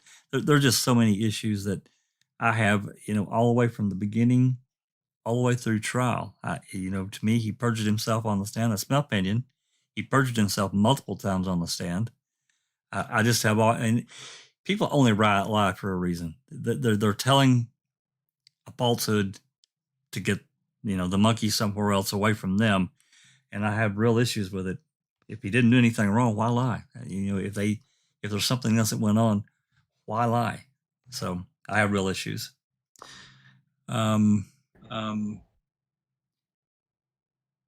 Christina, did you have another comment? That I just wanted to mention, I know the day planner page, I know that it's possible that it could have been left in her house, but I still believe she used it as a to-do list. So he's also connected to the day planner page. I agree. And I really think that I think it was in her vehicle simply because I think she used it as a to-do list. I don't doubt that she went home that afternoon before she left on her afternoon appointments, but I think the page went in the house with her and came back out with her to her vehicle. It's possible. We've talked about she had that Palm Pilot, which she could, put notes in. Don't know that that's how it happened because we simply don't know her specific routine. But yeah, I agree. Yeah. Kelly, did you have another comment before we moved on? I was going to say, we also can't forget when Kathleen's investigator went and saw Scott, who was the first person he threw straight under the bus. Are you here because of Ryan? He straight away knew, the day has come, you're knocking on my door, and he was going to cooperate with him, and then he lawyered up and shut his mouth. What was with that? What was he going to talk to him about? Why did you have to lawyer up? And still from this day, no cooperation. Everyone bitches and moans about Bobby not cooperating with KZ, but let's not forget the ones also that aren't still cooperating with her. The ones that are now being named as one of the top Denny suspects amongst us all, and they still haven't stepped forward themselves to talk. That's right. That's a very good point. Susan, another comment? We also did not see Ryan grieving in any way over Teresa's death. No. And he even laughed at that horrible thing that someone had put on her obituary site, or yes, what was it? It was the where people could type in whatever a message on the. I know what you're talking. In memory of. Yeah, he laughed about that, and but he didn't look upset to me at all over her. So, agree. Something else. Fair enough. Sammy, any commentary that or anything that you need to read out before we move on to our next Denny potentials? Well, throughout the chat, we've had comments in the past from Earl Phillips too. He said, "Hi all, been listening quietly. One could make an argument that the law enforcement in Manitowoc and or Calumet County are Denny suspects." Also, he says Carmen Botwell was a recovering addict. She's dead. Teresa worked with Kathy Wilford, a DOG agent at AT, and Teresa and Carmen were both taken out for what they knew.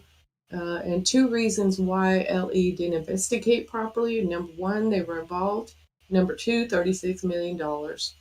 And OB had mentioned that in 1980, Quadri murdered David Leverett, did time, and was released. I believe he fits the profile of the eyewitness suspect in the case that Avery supporters looked at Bobby Dassey as a potential suspect. So far, those are some of the things that have been coming up in the conversation as we're kind of going through this. And I just Obi also said that that Quadri or whatever, that he was also being looked at for a couple of missing people, a couple of missing girls. That's interesting. I didn't. If I knew that, I'd forgotten it. But I did find it interesting that I did that recording for Himberry. He got the messages from Teresa's all the calls she'd had in her answering system, and that call from Alex. I don't know. I can't say it was creepy, but it was just weird considering his past and this this connection to Teresa. So Whether he was there or did something or not, I don't know. But you just never know. As a someone in the public like she was, as a photographer, she makes connections to just all kinds of people. So. Oh, also, O-Dog says our age might have been on the property 11-4 to look for the RAV, but maybe didn't find it and doesn't ever want to admit being there without permission. Maybe. Yeah, that's true. Okay, if there's no more one more thing about Ryan. One more thing. He was under the Hillegas name or whatever on the sign in and out sheets. Yes, he was. And one cop always writes his name as Hillegas. Which one is that? Fassbender? Oh. Yeah, I think it was actually. Or that or Skorlinski. Okay. Or that or Skorlinski. One of them did. I think it's Fassbender, maybe. Yeah, they always refer to him as Hillegas. Hillegas, yeah. Yeah. Oh, maybe that's a Freudian thing. Darkside asked, why isn't Ryan and Scott on the Avery yard the day of Cuss Road search? Yeah, I can't answer that. Was it Scott or was it Mike Havok? Which one was it that was with Hillegas? I thought it was Mike, but it could have been Scott. Yeah, that's what I think. I think it was Ryan and Mike. I think that was Darkside was asking that, but she had to go. Okay. You have a comment for me, Bob?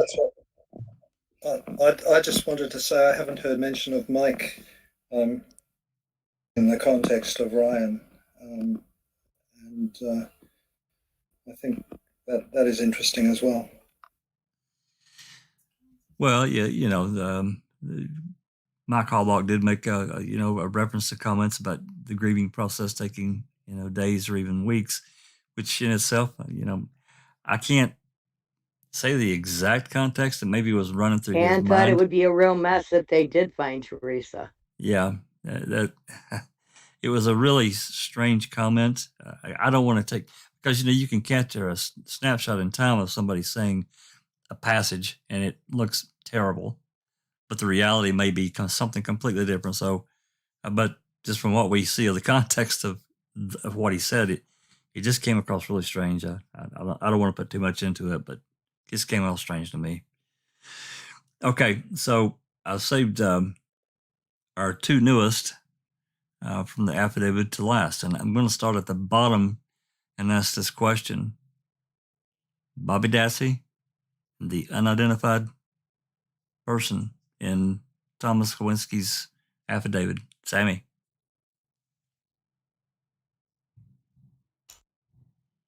Yeah? Yes? No.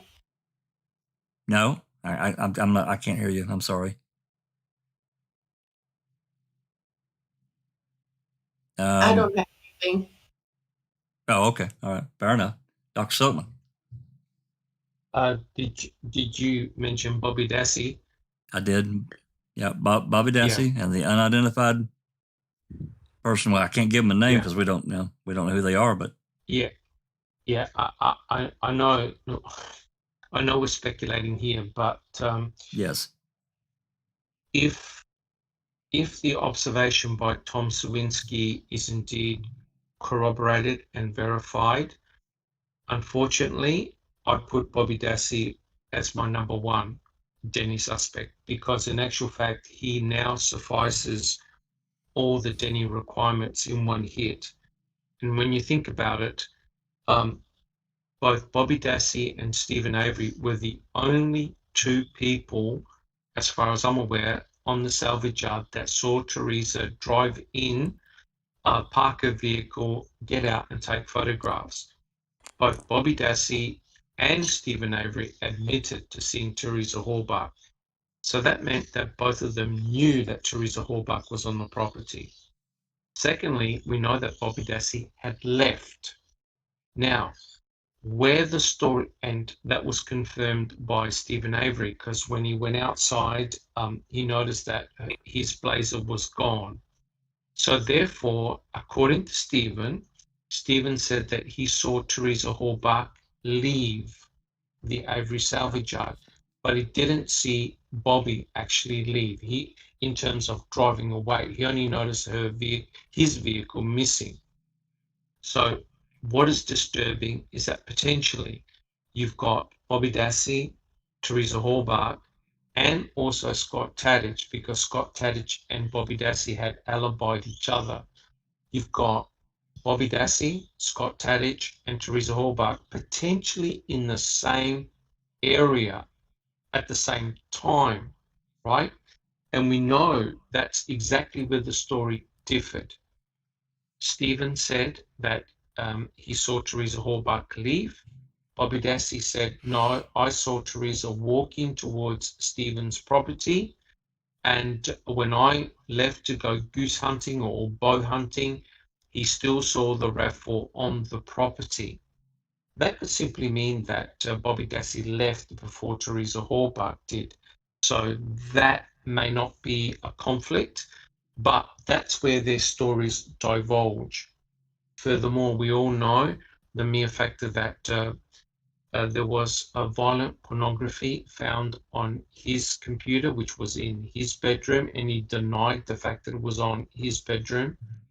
We know that when he was home, that's when porn searches were being done. So he lied when he said that he was actually asleep, right? And don't forget, Teresa Halbach phoned his mum's property, his mum's house.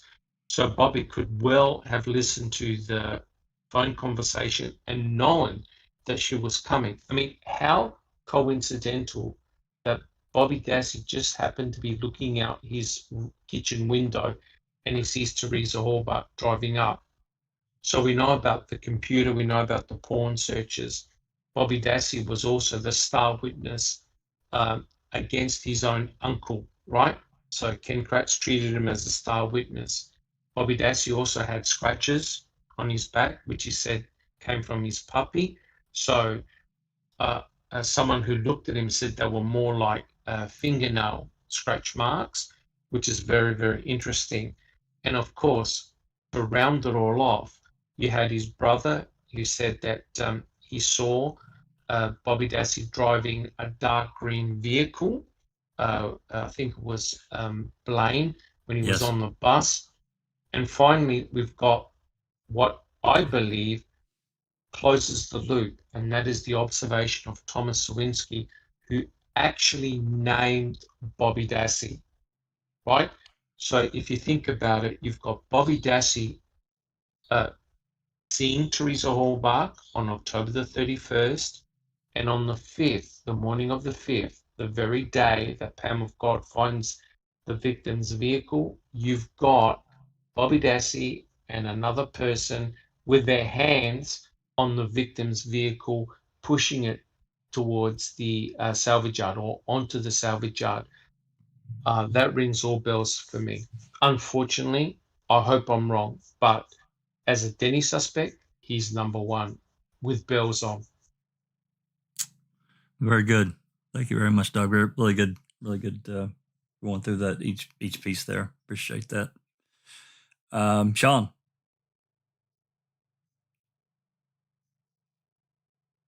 Sorry, caught me right on the hop there. No comment. Sorry. Okay. That's okay. Fair enough. Everybody's got an opinion. Susan. Yeah, I'm just going to say that I really hope that it's not Bobby. But as far as a Denny suspect, I think absolutely to create reasonable doubt. Absolutely. I think means, motive, opportunity, it's all there. So simple answer is yes. Good. The other guy, no idea. Right. He was there. We don't know who he is, so we can't really name him. So yeah, I agree. Yep. All right. Thank you, Jack. Yep. Thank you. Christina. He ticks all the boxes. The unidentified guy, I might as well say yes, I'm interested in him as a suspect. I want to know more. I think the biggest problem with Bobby for me is, and one thing that doesn't get mentioned often enough, he also had access to a 22. and the skull fragments are supposedly, if they are from Teresa, and if it is beveled from the gunshot wound, it is from a 22. He had access to the same type of murder weapon. Yep. But the biggest red flag for me with Bobby is all the lies. I mean, Yes. just every time you turn around, he has been caught lying in this case. And why? There's a reason for it. He either is guilty of what happened to her, or he knows what happened to her and he's guilty in making it appear like his uncle did this.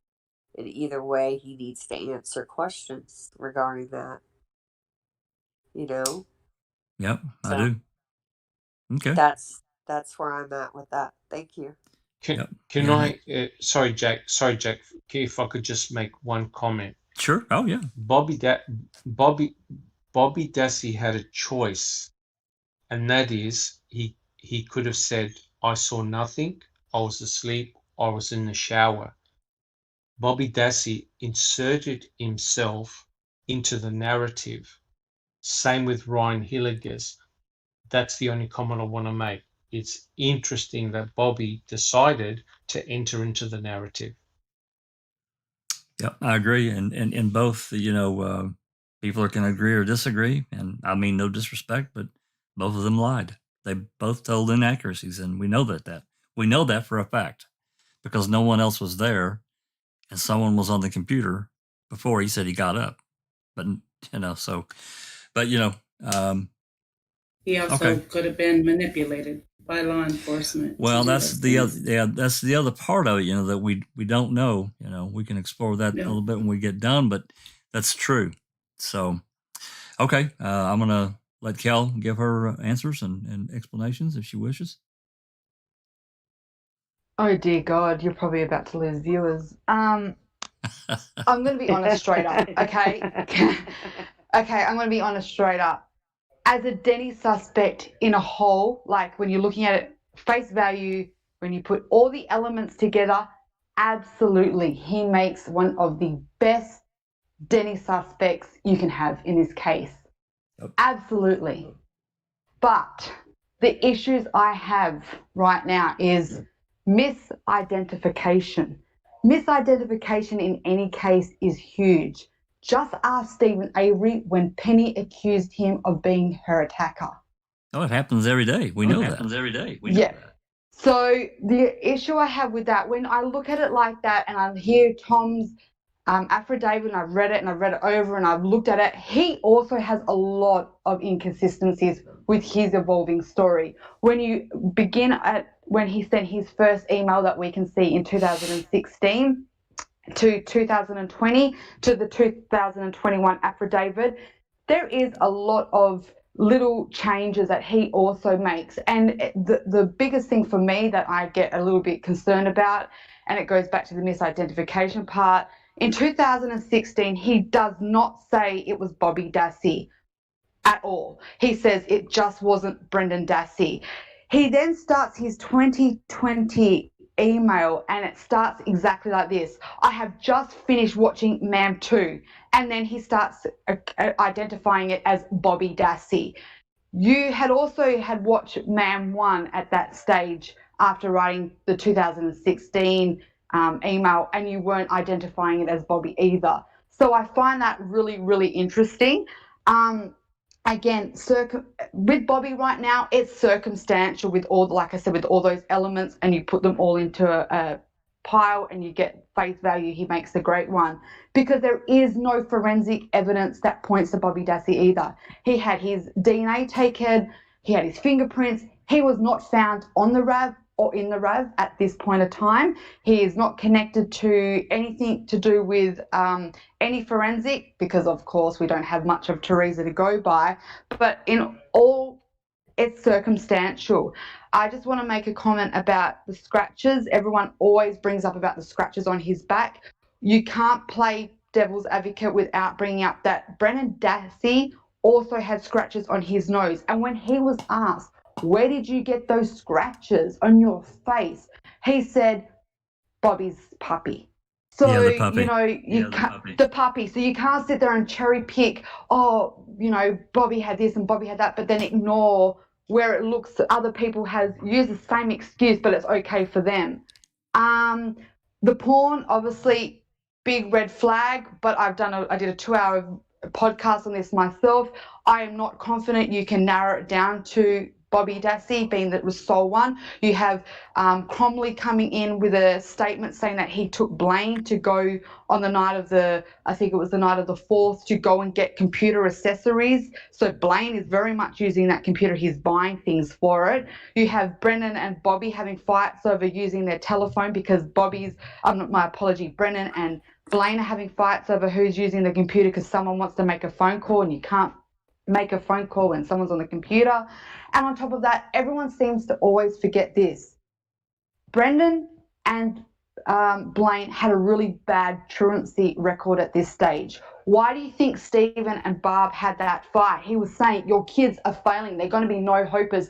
Be a mother and send your goddamn kids to school. So when everyone sits there and says, oh, you know, Bobby, you know, it was always in school times. You got to remember, those other 2 boys also weren't going to school in some of those times either. They weren't going. Some days they were wagging. We call it waggy. I don't know what you guys call it. So when you break it all down and you cut it all up, and then you come to the last final thing, and Dr. Silkman said it great. He had an opportunity to just say, you know what, I was asleep. I didn't see shit. He did insert himself into the case. And then I go, that is quite interesting, when he could have just said, didn't see nothing, heard nothing, have no idea what you're talking about. But then I look at the other side of it. I want you guys to answer me this. If Bobby had killed Teresa and he had taken, let's say Kathleen's narrative right now, taken the blood from the sink on the 3rd. Apparently he made this comment to Brian within the 4th or the 5th that he saw Teresa leave. Why would he tell anyone that he saw her leave when his plan already had been in motion, that he was going to set up his uncle or distance himself from a crime completely? You just wouldn't. Here was his first chance to insert his uncle and only his uncle and go, hey, from the beginning to the end, I left, and when I left, she was still there. Why would he be telling people, his brother, that he saw her leave, when at the same time in Kathleen's narrative right now, the plan of framing his uncle would have already began? So why would people could say silly mistake, killers make mistakes, but if you're going to be that advanced to use basic forensic analysis to pick up blood from a sink and take it and plant it, you have to have a certain IQ to think ahead. How could he make a mistake that big to say, you know what, I saw her leave a few days later? So on a face value side, absolutely makes the best Denny. He has all the right elements. But to me, when you break them up as individual, they are all circumstantial. That's all.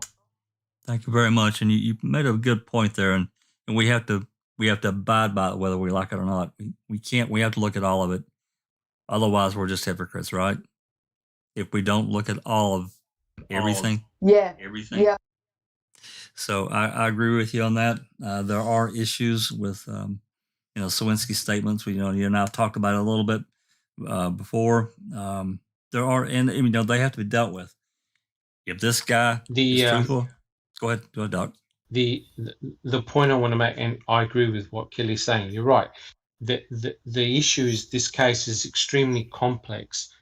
Unfortunately, when you look at testimony itself, people change. People their statements evolve over time. I don't tend to look at statements because people can lie, people can fabricate, people can be put under pressure, and also people can misremember or misconstrue what a person actually meant. So you've got to be careful in that regard. But Bobby Dassey had the perfect excuse and reason to pull over Teresa Hallbach. Because remember, in order to kill Teresa Hallbach, you needed her to get her out of the vehicle, correct? You had to get access to Teresa Halbach. Oh yeah, absolutely. What people are forgetting is this: the state's narrative of how Teresa got in the back of her own RAV is incorrect. That's right. You know the blood on the back door. To me, that's the moment the penny dropped, because Teresa Halbach was hit on the head with a metallic object, and the blood was flung straight back onto the door. So she was she was either killed or severely incapacitated right then. That is 100% correct, which meant that 1, Teresa Halbach was outside of her vehicle. 2, she was at the back door, and 3, she got hit by surprise. Yep. Right? And she was also kneeling or on her knees when it happened. Correct. Yep. So she could have been thrown to the ground, held to the ground, or given a blow, and she fell to the ground and then repeatedly hit. Now, look at her vehicle. Her vehicle has got damage, the blinker light. Could she possibly have hit something, or someone ran her off the road and she got out of the vehicle to inspect the damage to her vehicle? So, and also Bobby had the perfect excuse to say, oh, look, you were just at my mum's, at the salvage yard, photographing my mum's van. Do you mind taking a picture of ABCD? So he had the perfect ruse to get her attention, right? So we know that Teresa Halbach did hustle shots. I'm not saying that happened, but however, Bobby did have a legitimate reason to pull her over, right? People are forgetting she was out of her vehicle. She got attacked behind her own vehicle, and she got placed in her vehicle. None of this was said by Brendan Dassey, right? The attack behind her open back door. And there's one important thing. I know Kelly said there's nothing circumstantial. There's A23. And I believe whoever attacked Teresa Halbach was bleeding, right? A13A as well, Doc. On the card, correct. So therefore, because the investigation was shoddy, in 2021, we're still asking stupid basic questions that should have been answered in 2007. Do you guys agree? Yeah, there's mail DNA on the license plate. There you go. So it's not fair that guilters look at us and point fingers and laugh. It's the mere factor that the investigation was so garbage and crap that we are now asking these questions. And Bobby Dassey may be completely innocent, but those questions should have been asked back then. I agree. Thank you. Yep. Thanks, Doc. Susan, you have a comment? I just have a quick question for Kel. You mentioned that Brendan and Blaine were truants and skipped school a lot. I'm just wondering where that information comes from. I haven't heard it. That's been circling the community for a while. I'm going to say that the reason why I heard it was because one of our researchers actually brought it to my attention. I can definitely find out whether the thing is, I questioned it as well because I don't know if there's actual documentation, but I believe that someone has spoken to Stephen and he said that as well. That's what their fight was about. The boys were always never at school, their truancy was high.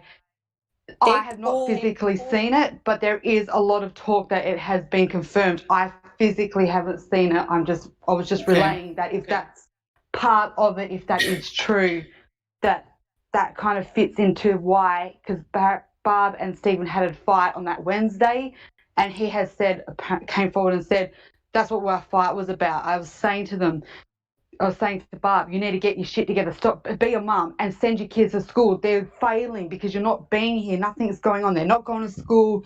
Everything's going on. You're not here. So it might have even been in one of the calls because, again, everyone else has listened to calls, pull me up. I don't know. I haven't listened to all of them. But something to do with the call, I do remember that. It had something to do with a call, and that was talked about the truancy. Okay. I don't remember it in a call, but I haven't heard all of them. I've heard a ton of them. I haven't either. But I had just never heard that. So I'm ask for. The prosecution pulled Brendan's attendance records, though, and I always assumed they pulled them to check against the computer searches and ruled him out, which is why they didn't use the computer at trial. Well, I think they didn't use the computer at trial because they wanted to keep that as far away from the defense as possible. Because, we have to look at this the correct. Well, we have to look at this the correct way. We know for a fact that all three of the boys did use that computer. They did. Correct. Yes. And but also we know that Brendan and Blaine both played the PlayStation. I think Brendan probably more than the rest, but there was I can't remember if that PlayStation was hooked in line or not. I don't remember if we ever got that information. But if we look back and just say, hey, we got three teenagers, basically Bobby being the oldest that really had anything to do with that computer, all three of them are going to be doing what boys do. Let's just be honest, okay? They can all be linked to it. Right.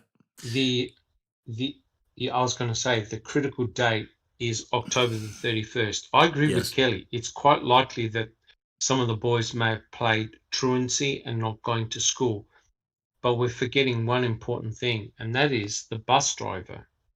The bus driver gave a statement on the Saturday and said, hey, I dropped the two boys off. Oh, and I saw the photographer, right? So Blaine and Brendan were together on October the 31st. Right. Blaine was also questioned, and Blaine said, yeah, me and my brother, we got off the bus, 3:45, we walked down, and we went home. So Brendan and Blaine were at school and not home on the 31st, as confirmed by the bus driver, right? I think she's just trying to make the point that they could also have been in on those computer searches. They may not have gone to school. Yeah. No question. But the critical date is the 31st, which means that the only person that could have accessed the material on the 31st, and they know exactly when it was accessed, is Bobby Dassey. There's one more thing, Doc. That's okay. Go ahead. Oh, well, Bobby lied about what he was doing that day. That's the whole thing. He lied. He did not. He was less than truthful when he was accounting for his activities that day. Right. And he very simply could have just said, I was asleep. I saw nothing. Instead, he wanted to wake up at the opportune times to see Teresa going towards Stephen's house, but he didn't want to admit to being on the computer all day. So, right. That's correct. Wait, there's one more thing, Doc, and everyone. We can't forget to add this in. This is just words and words alone that we can't back up with anything other than what Zoner also said during some of the Q&As that she's done on Twitter. She said that there was a non-telephonic message between Bobby and Teresa. Non-telephonic. Now, what that means, she said that during her Twitter thing. So, did that mean I am an instant message that came through on her Motorola Razr phone? I don't know. I just know she said it. But we don't have anything tangible, this is a speculatory thing, we don't have anything other than what she said. That's correct. And don't forget the interview that AC Rookie did with Ken Kratz. And remember part 2 of that interview was when he started talking about Bobby Dassey, and it was fortuitous, right? And he said, so what if Bobby Dassey lied when he was asleep? Holy mother of God. Yeah, that's huge. By lying that he wasn't asleep, that in actual fact he was awake, he was actually doing searches during specific times when Barb and the rest of the boys were out of the property. And my understanding is that computer had a password, which means it couldn't be Stephen Avery that went into Barb's home looking up that material. Stephen had his own PC. And what happened? They confiscated the PC, What were they looking for?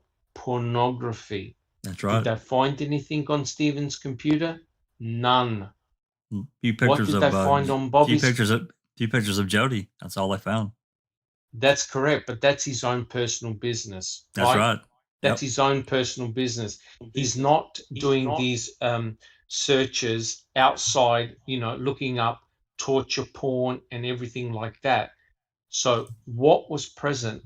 Now, I agree with Kelly. You cannot pinpoint all the searches to Bobby. That's No. naive. However, I'm telling you, there's one day and one day only we need to focus on.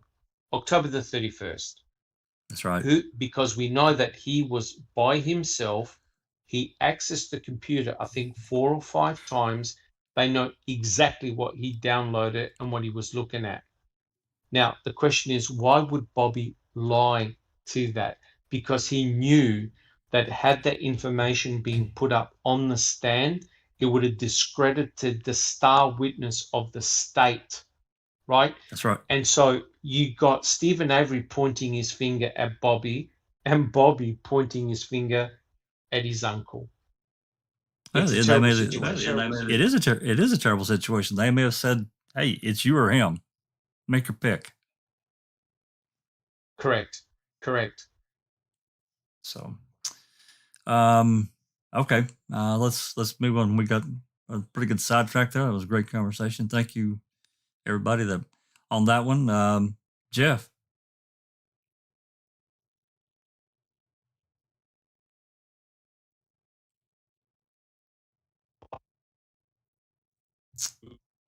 We're not hearing you. You're not coming through. You may need to reconnect. We can come back to you. You can jump out and jump back in, and we'll come back to you. Hugh.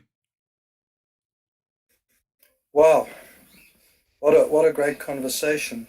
Special mention to Susan, Kelly, Dr. Silkman, and yourself, Jack. Susan, means motive and opportunity. Absolutely. The lying, I think Bobby's age may explain that.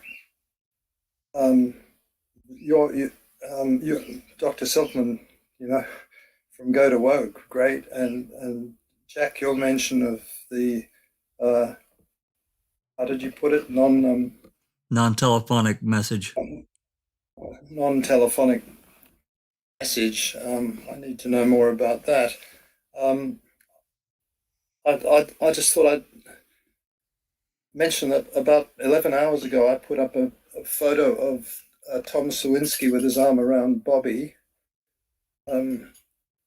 And before everyone starts shouting, it was the wrong Tom Sawinski by about 30 years, and the Bobby was a lookalike, but an amazing lookalike, I thought.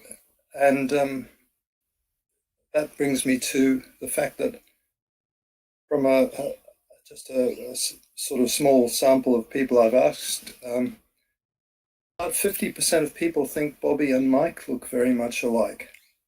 Bobby and Mike. How about Osmondson? okay, Matt Osmondson. It's a bit interesting, and and Dr. Silkman's point about misidentification and people changing their recollections. That's very, very important always to be mindful of. Kelly's mention of the scratches on Bobby and also on who was it? Brendan. Scratching. Yeah. Yeah, Bobby and Brendan. Yeah, I mean, yes, you need to be consistent, but the on that misidentification point, occurred to me that we shouldn't discount the fact that Tom Sawinski may have mistaken someone else for Bobby. Could be Mike O. he may have adjusted his ideas through the years, and after seeing MAM 1 and MAM 2.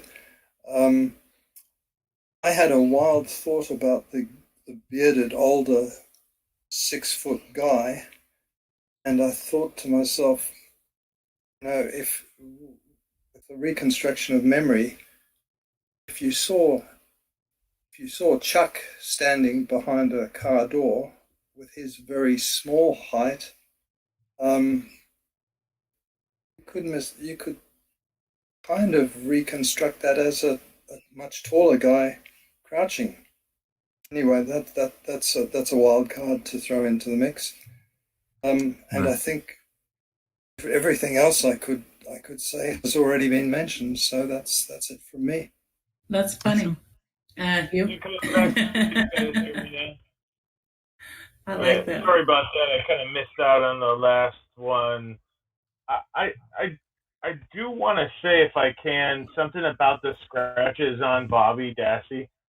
I think that there really aren't scratches on Bobby Dassey. I looked at it recently and I compared it to what other scratches look like on people, and I gotta say that they're really, really light. And I even Googled light scratches, like what does it look like when you get, and I saw how babies scratch themselves on accident, and those looked more violent than the ones that I could see on Bobby Dassey's back. I think that there really isn't an argument for scratches on his back. That's my own personal thing, which makes me say, why did they include it if not to prove, hey, look it, these aren't very big scratches. Look at, we have the picture. So I think we should, for me, or I would ask that you would take another look at those, because I would discount those images of his scratches. Maybe his fingernails can be like little razor blades. Yeah, there's another thing though, Jeff, and I tend to forget about it, especially you think about when the photograph was taken. You got to consider that these photographs were taken at the Aurora Medical Center on the 9th, November 9th. So if something happened, say a week earlier, who's to say how much healing could have taken place? I'm not discounting what you're saying at all. I'm just saying that the passage of time, the whatever damage was done could have been far lighter, or it appeared far lighter than maybe what it had. That's a good point. I don't know if that's true. I don't know if that's true. He said his puppy did it. It didn't really look like puppy scratches, but it's all subjective, right? So that's a good point you brought up, though. It is.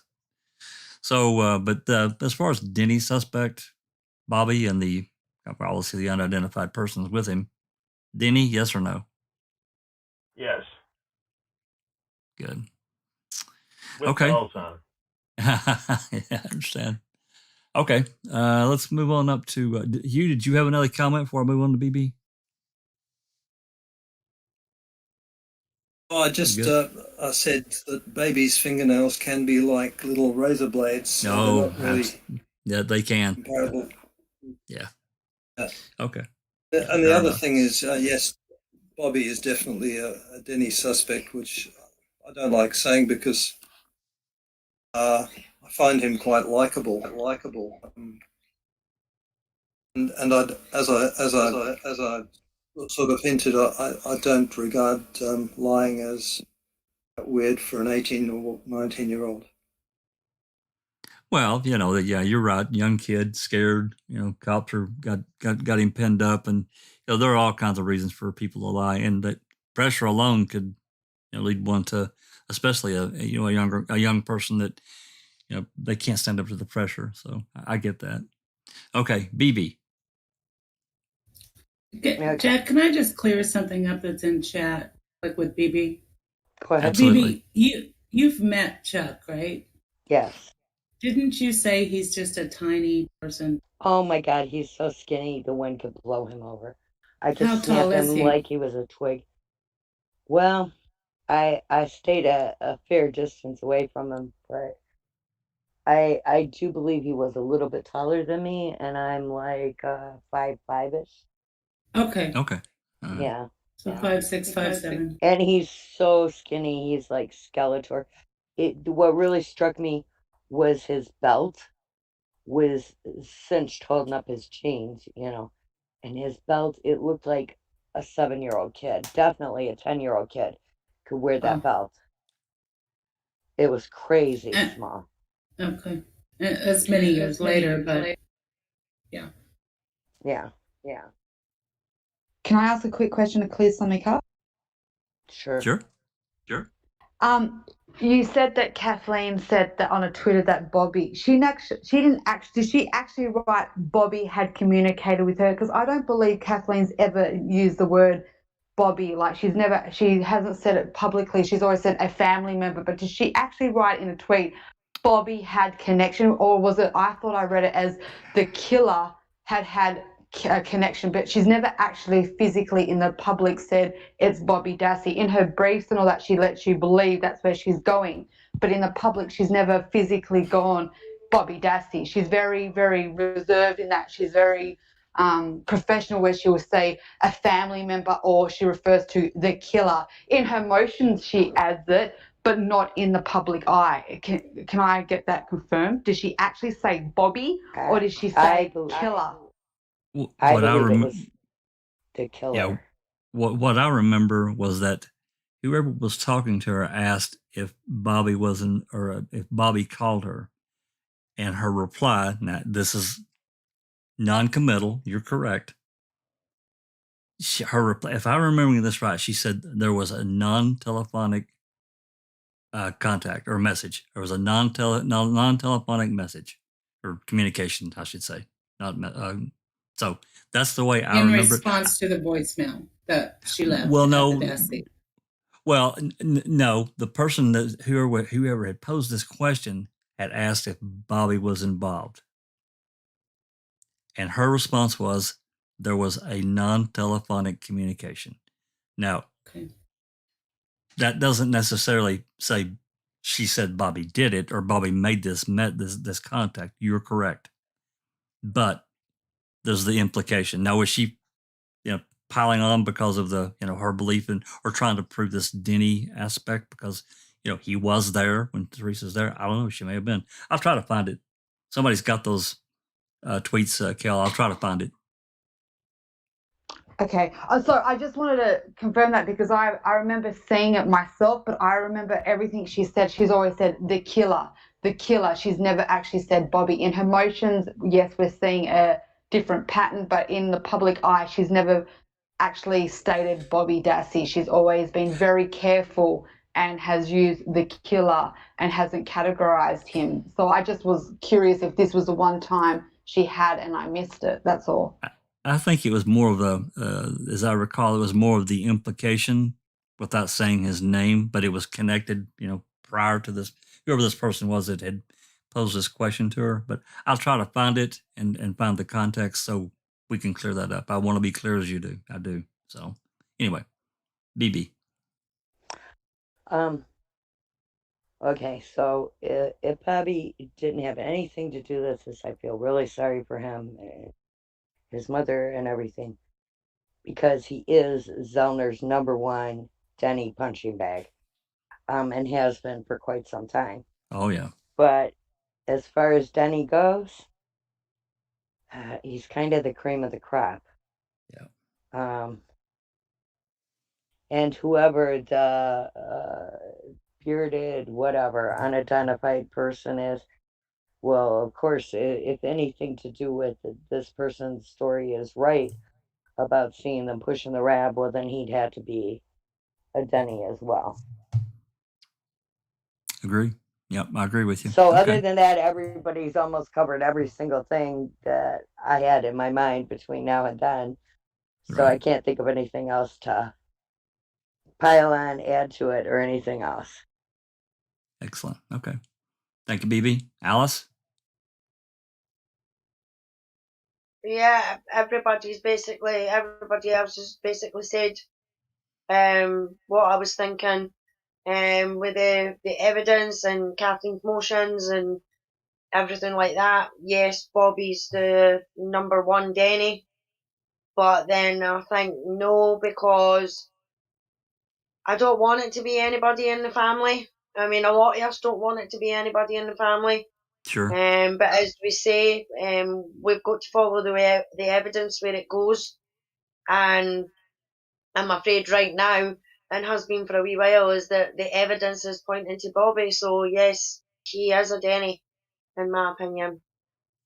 Okay, appreciate that.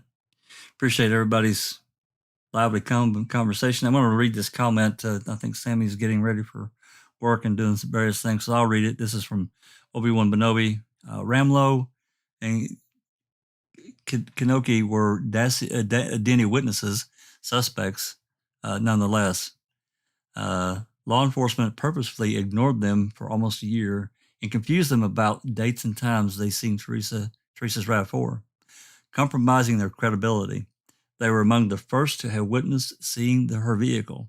There could have been a witness placing Andy at Teresa's vehicle the night of November 3rd, as Dettering wrote Kanoki, and seen a unit. Was Kanoki referring to seeing a unit with Teresa's RAV4? An unlit unit. Okay. An unlit unit with Teresa's RAV4. It's possible that the unlit unit could have been Andy Coburn in a police unit next to Teresa's RAV4. We won't know because Kanoki passed away, or passed. So that's possible.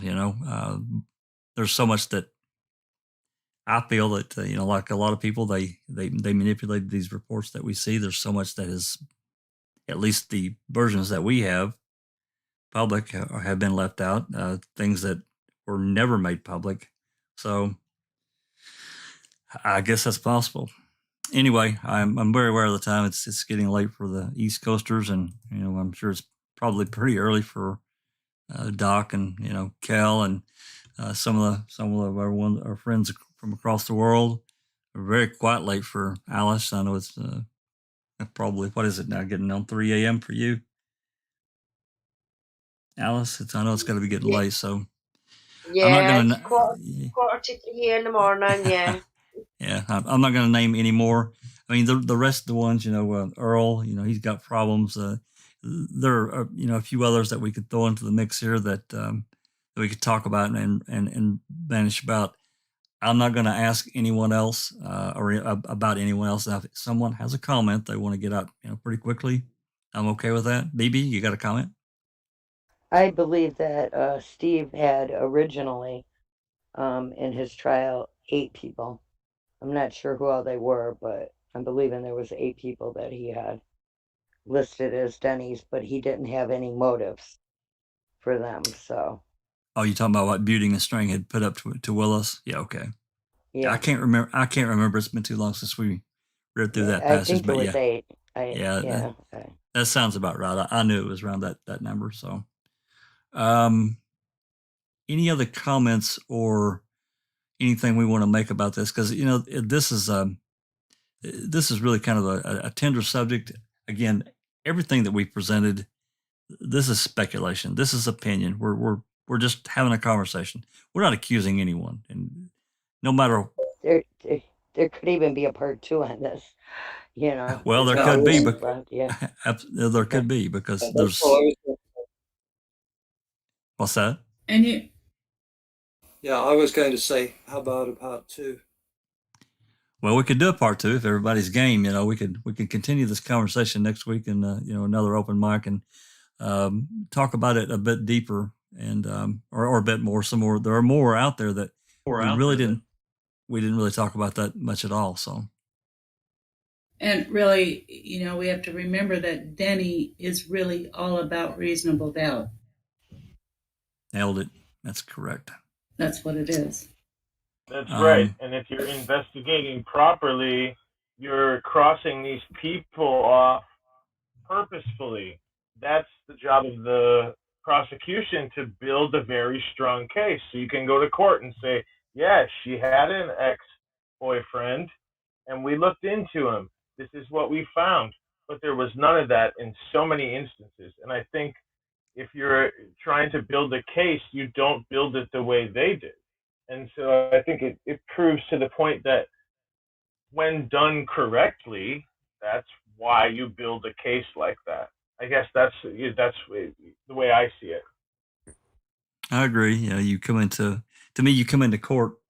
Everything really court is really supposed to represent what you've investigated. That's what's brought forward, and you should be able to, pretty easily justify the ex-boyfriend or, somebody that may be a little sketchy or things of that nature that could have been looked at very hard. And if there's questions, they're answered pretty quickly, either in pretrial or they're carried forward into court. And the state, if they'd done their homework, those questions were answered. I saw somebody else's. Doug, did you have a comment? No.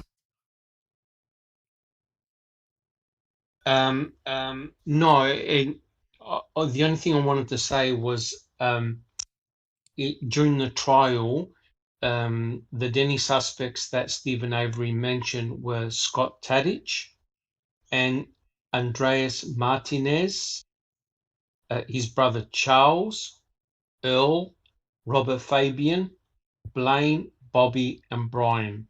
So they're all named as Denny's. Thank you for looking that up. And that makes 8. Yep. Yeah. So there you go. Well, I mean, we can, if everybody's wants to have another part to this, and we can continue the conversation. I think it's an important conversation given what we've went through the last few weeks here. It's not over. I think that, well, I don't know when we'll get an answer. We kind of placed bets on that on Ripper's into the marathon the other night. But I hope part 2. I do too. And I would like to add also that, part of the reason I think this conversation truly does need to be had over and over and over again is because this in and of itself is proof of the fact that the state had hoodwinked every single body. They did not do their job. I'm talking between investigations all the way down the line to the courts, because of the fact that there was so much more information to be had, and they avoided it at all costs just to get Stephen Avery. Agreed. Yep, I agree. You comment before we head off? I just said here to Sammy. Oh, okay. Kel, you have a comment before we head off? Yeah, I was just going to say, I remember, I'm not going to paraphrase exactly what he said, but on the lines of it, I remember when Strang made a comment at the very end when he said, I think it was on the end of Man, maybe 1 or 2, I can't remember, but he said, I really hope that Stephen's almost guilty, because to think that this poor guy has been done over again is just insane. I want to just, because we ended it on Bobby, I just want to say that as well. Although I don't want it to be Bobby, and although I don't personally think that he is the killer, yes, an absolute Denny suspect to a T, but I'm almost at the point that I hope to God he's almost the killer now, because the damage this has done to his reputation is out of control. His presumption of innocence is gone. It's no better than what Stephen Avery walked into. We are all allowed opinions, and again, I agree, the case is so short that, of course, we have questions, but some people out there are taking it way too far. And if he is innocent, then we have just got the 4th victim in this case, because his life is done. He can never walk around without someone going, Bobby did it. And there was a very good, I was speaking to a researcher not long ago, and he made a very good point. There almost feels like there's become a divide in the community. We used to fight against truthers and guilters. It was whether Stephen did it or Stephen was guilty or Brendan was guilty. Now it's almost like there's another divide. You still got your guilters and you still got your truthers, but now you've got your truthers versus your truthers and Bobby did it. because people are so invested in following Kathleen, and she's doing a great job and she knows what she's doing. But at the end of the day, her job is not to prove who the killer is. She's to cause reasonable doubt to get a new trial and get her client off. She doesn't owe anyone anything. Yes, she might know she might hurt people along the way, but that is not her concern. So I know she has said in statements, I do want to find the killer, but unfortunately, and I think everyone, I can speak on behalf of a few of us, unless she gets definite proof of a forensic connection, I don't think this case being now 16 years old, witnesses constantly changing their story, there will ever be a complete outcome of who actually did it. You'll always be left with, I think it was based on this. And that's sad for the people like Bobby, who has now been put in such a big spotlight now that might be still innocent, because right now his presumption of innocence should be still there. That's all I kind of wanted to end it on. Yeah, that's a good thing that you did, because it brings up another point, and agree or disagree. Number one, well, I'm going to say this first. You know, as truthers, real truthers, we should be able to have a discussion. And if we don't agree about something, we shouldn't. What's this getting mad stuff? We just agree to disagree and move on to the next subject, because we're not going to solve it. And by getting, if we got mad at each other, that doesn't solve anything either. So, but number two, even I think at this point, no matter what, Shive, short of some new forensic evidence, right, Doc? A23 gets A13. We find out what A23 and A13A is, and some other things. Shive that coming out. I just don't see how the case could be tried again. It's so damaged. Well, yes. Well, yes, correct. The only way this case is going to be solved is either a confession, or that there is a forensic connection to a third party, a direct forensic connection to a third party. Otherwise, I'm telling you right now, the state would not even look at it. There is no way the state's going to reopen an investigation based on what Sawinski or anybody else has said. You need a firm connection between Teresa Horbach and the third party, correct?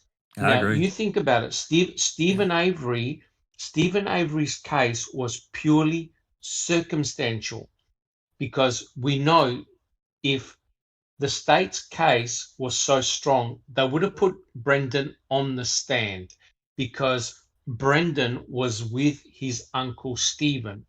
So therefore, Brendan could have said, look, this is what happened. This was my role. This is what we did. The state knew that Brendan would have gotten on the stand and recanted, right? Potentially destroying their case. So that's why they had to treat it as two separate cases. Now, I'm telling you right now, I know we're saying Bobby this, Bobby that, and I agree with Kelly. The state will not touch it until there is absolutely firm evidence of a third party. There's one problem.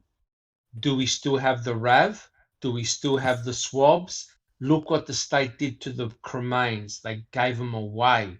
That's right. So hence, now you're getting into a situation, I'm telling you, I've said it before, like trial 4. This is too hard, too complex.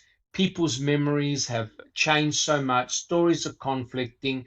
We're going to let the boys out. However, we still think they're guilty. That's an option for them. Less damage, because the spotlight is so much on the state, now so much on Bobby, his family. They're all imploding again. And that's why I feel very uneasy and bad talking about these things. But we have to treat it what we know. And that's it. Agreed. Thank you, Doc. Last comments, Christina? No, it's been a great conversation, and I think we should have a part 2. Sounds good. Okay, with that said, again, remember everyone, this is speculation, it's opinion, even theory. We're not accusing anyone by any means whatsoever. We even disagree about what we're talking about. And for me, that's okay. I'm okay with disagreeing and not agreeing with, all of my friends that I talk to virtually every day in and around here on, Reddit and Twitter. And we're allowed to do that. And we should do that. We should question each other. But the main thing, we have to stay honest about what we're talking about. We have to accept everything that's in front of us. Kelly brought up a really good point.